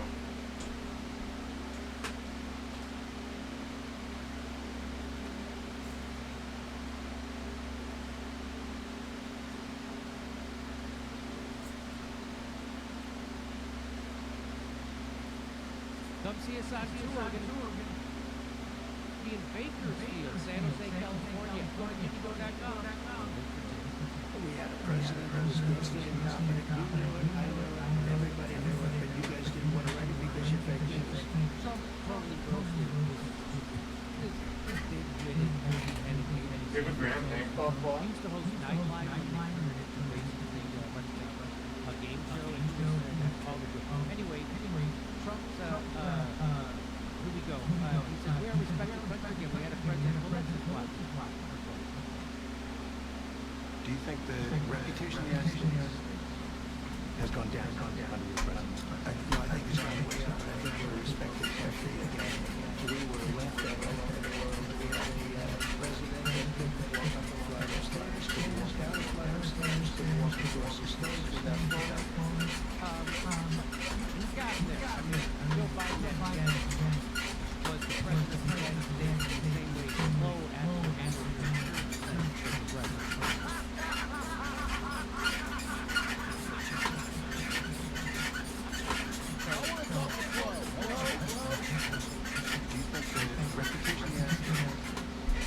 Has gone down. I think it's gone way up. I think we're a respected country again. We were left out all over the world. We had a president that couldn't walk up a flight of stairs, could walk down a flight of stairs, could walk across the stage without falling. We had a president that was good standing up, and you knew it, I knew it, everybody knew it, but you guys didn't want to write it because you fake news. All right. Thank you. And by the way, ABC is one of the worst, to be honest with you. Thank you. Well, also, if you are Matt Ball, I had a near-death experience. You can see in my about section, I was in a coma for like 24 hours, and I can explain the. I'm not going to explain it. I mean, I might explain it here, but I can explain it. Anyways. I saw your episode on the person talking about near-death experiences and everything. It was sick. It was great. I guess I might as well tell you. I didn't see like a light at the end of the tunnel. It was just like a dark room.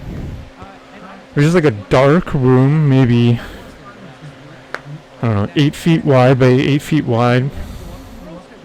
8 to 10 feet tall ceiling, dark room, quiet, no pain.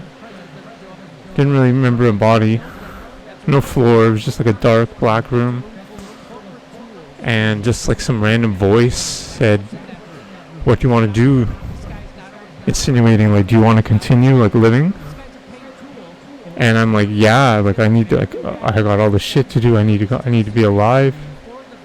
And then I like woke up in the bed and like gained consciousness again,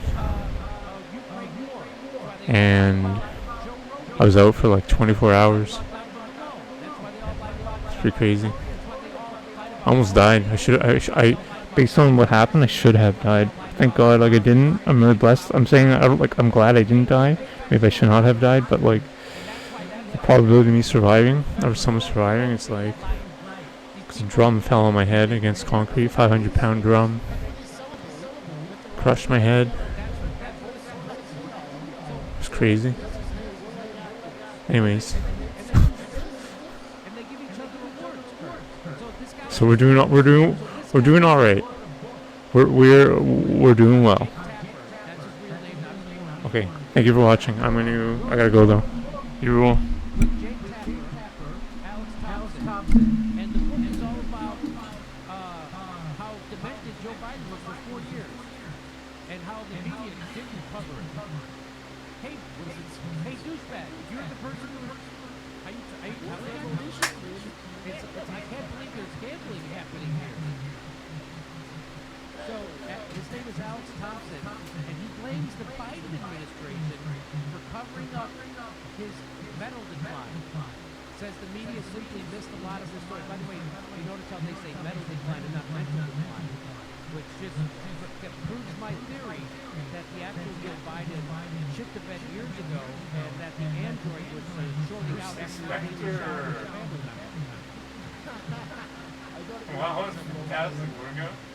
Good looking fun, so, anyone with eyes and ears could see Biden's mental decline, but now the media is trying to rewrite history by pretending they were actively covering it. They weren't actively covering it up, which is what they were. We knew in 2019 at this show that Joe Biden was demented. I started calling him demented, and nobody made a video about it. People make bad fake videos about me all the time. Not one person attacked me because I accurately said Joe Biden was. I mean, they make 4 or 5 bad fake attack videos about me a week. And nobody was like, hey, Jimmy Dore's wrong about Joe Biden being, because everybody knew he was demented. It's weird how these bloodhounds of news didn't even come out at all. It's a lot like how all our top state-of-the-art $1 million the Chinese science somehow. How do you do so? Here he is winning his award, and let's listen to this.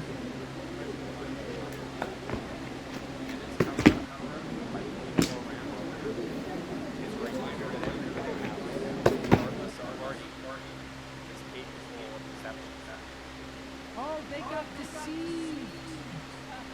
They got deceived, and did they miss the story? But being truth tellers also means telling the truth about ourselves. Being truth tellers. They called themselves truth tellers. They just did Russiagate. They just did COVID. They just did Ukraine war, Syria war, where now Al-Qaeda's in charge. And they just did 4 straight years lying for Joe Biden's dementia. And they still have the balls to call themselves truth tellers. Because what else are they going to do? They are paid liars by billionaires to manufacture consent. Okay. I'm glad they're telling the truth, but I think it's just sort of like, how timely you are with it. Yeah. Now it doesn't matter. Now that Jimmy Dore scooped you on that story by 5 effing years, now you guys are going to tell people that Joe Biden was demented the whole time. And you're going to call yourself a truth teller? And not a mental defective just like Joe Biden? And not a complete paid shill? Because that's what you are. That's what. Myself included, missed a lot of the story. They just missed it. All those people, they just missed the story. You didn't miss the story, you liar. You rank, bottom-feeding, paid shill liar. You didn't miss the story. What you did was, you got paid to lie about the story and discredit anybody who's telling the truth about it. Just like you lied and smeared and slandered and discredited anybody who told the truth about Ukraine war, or told the truth about Russiagate, or told the truth about COVID. You guys are paid liars by the billionaire class, and everybody sees it. But they have to get up and lie to each other, even nobody there even believes it. Look at their faces, like, yeah, okay. They look like they were all thinking the thing was yes. Look at I like this guy too, but. Would you say you smell with hard Yes, this right here? Yeah, 30 seconds. Let's see if he has more to say. We bear some responsibility for making media. And then they, yes, we do. We were horrible.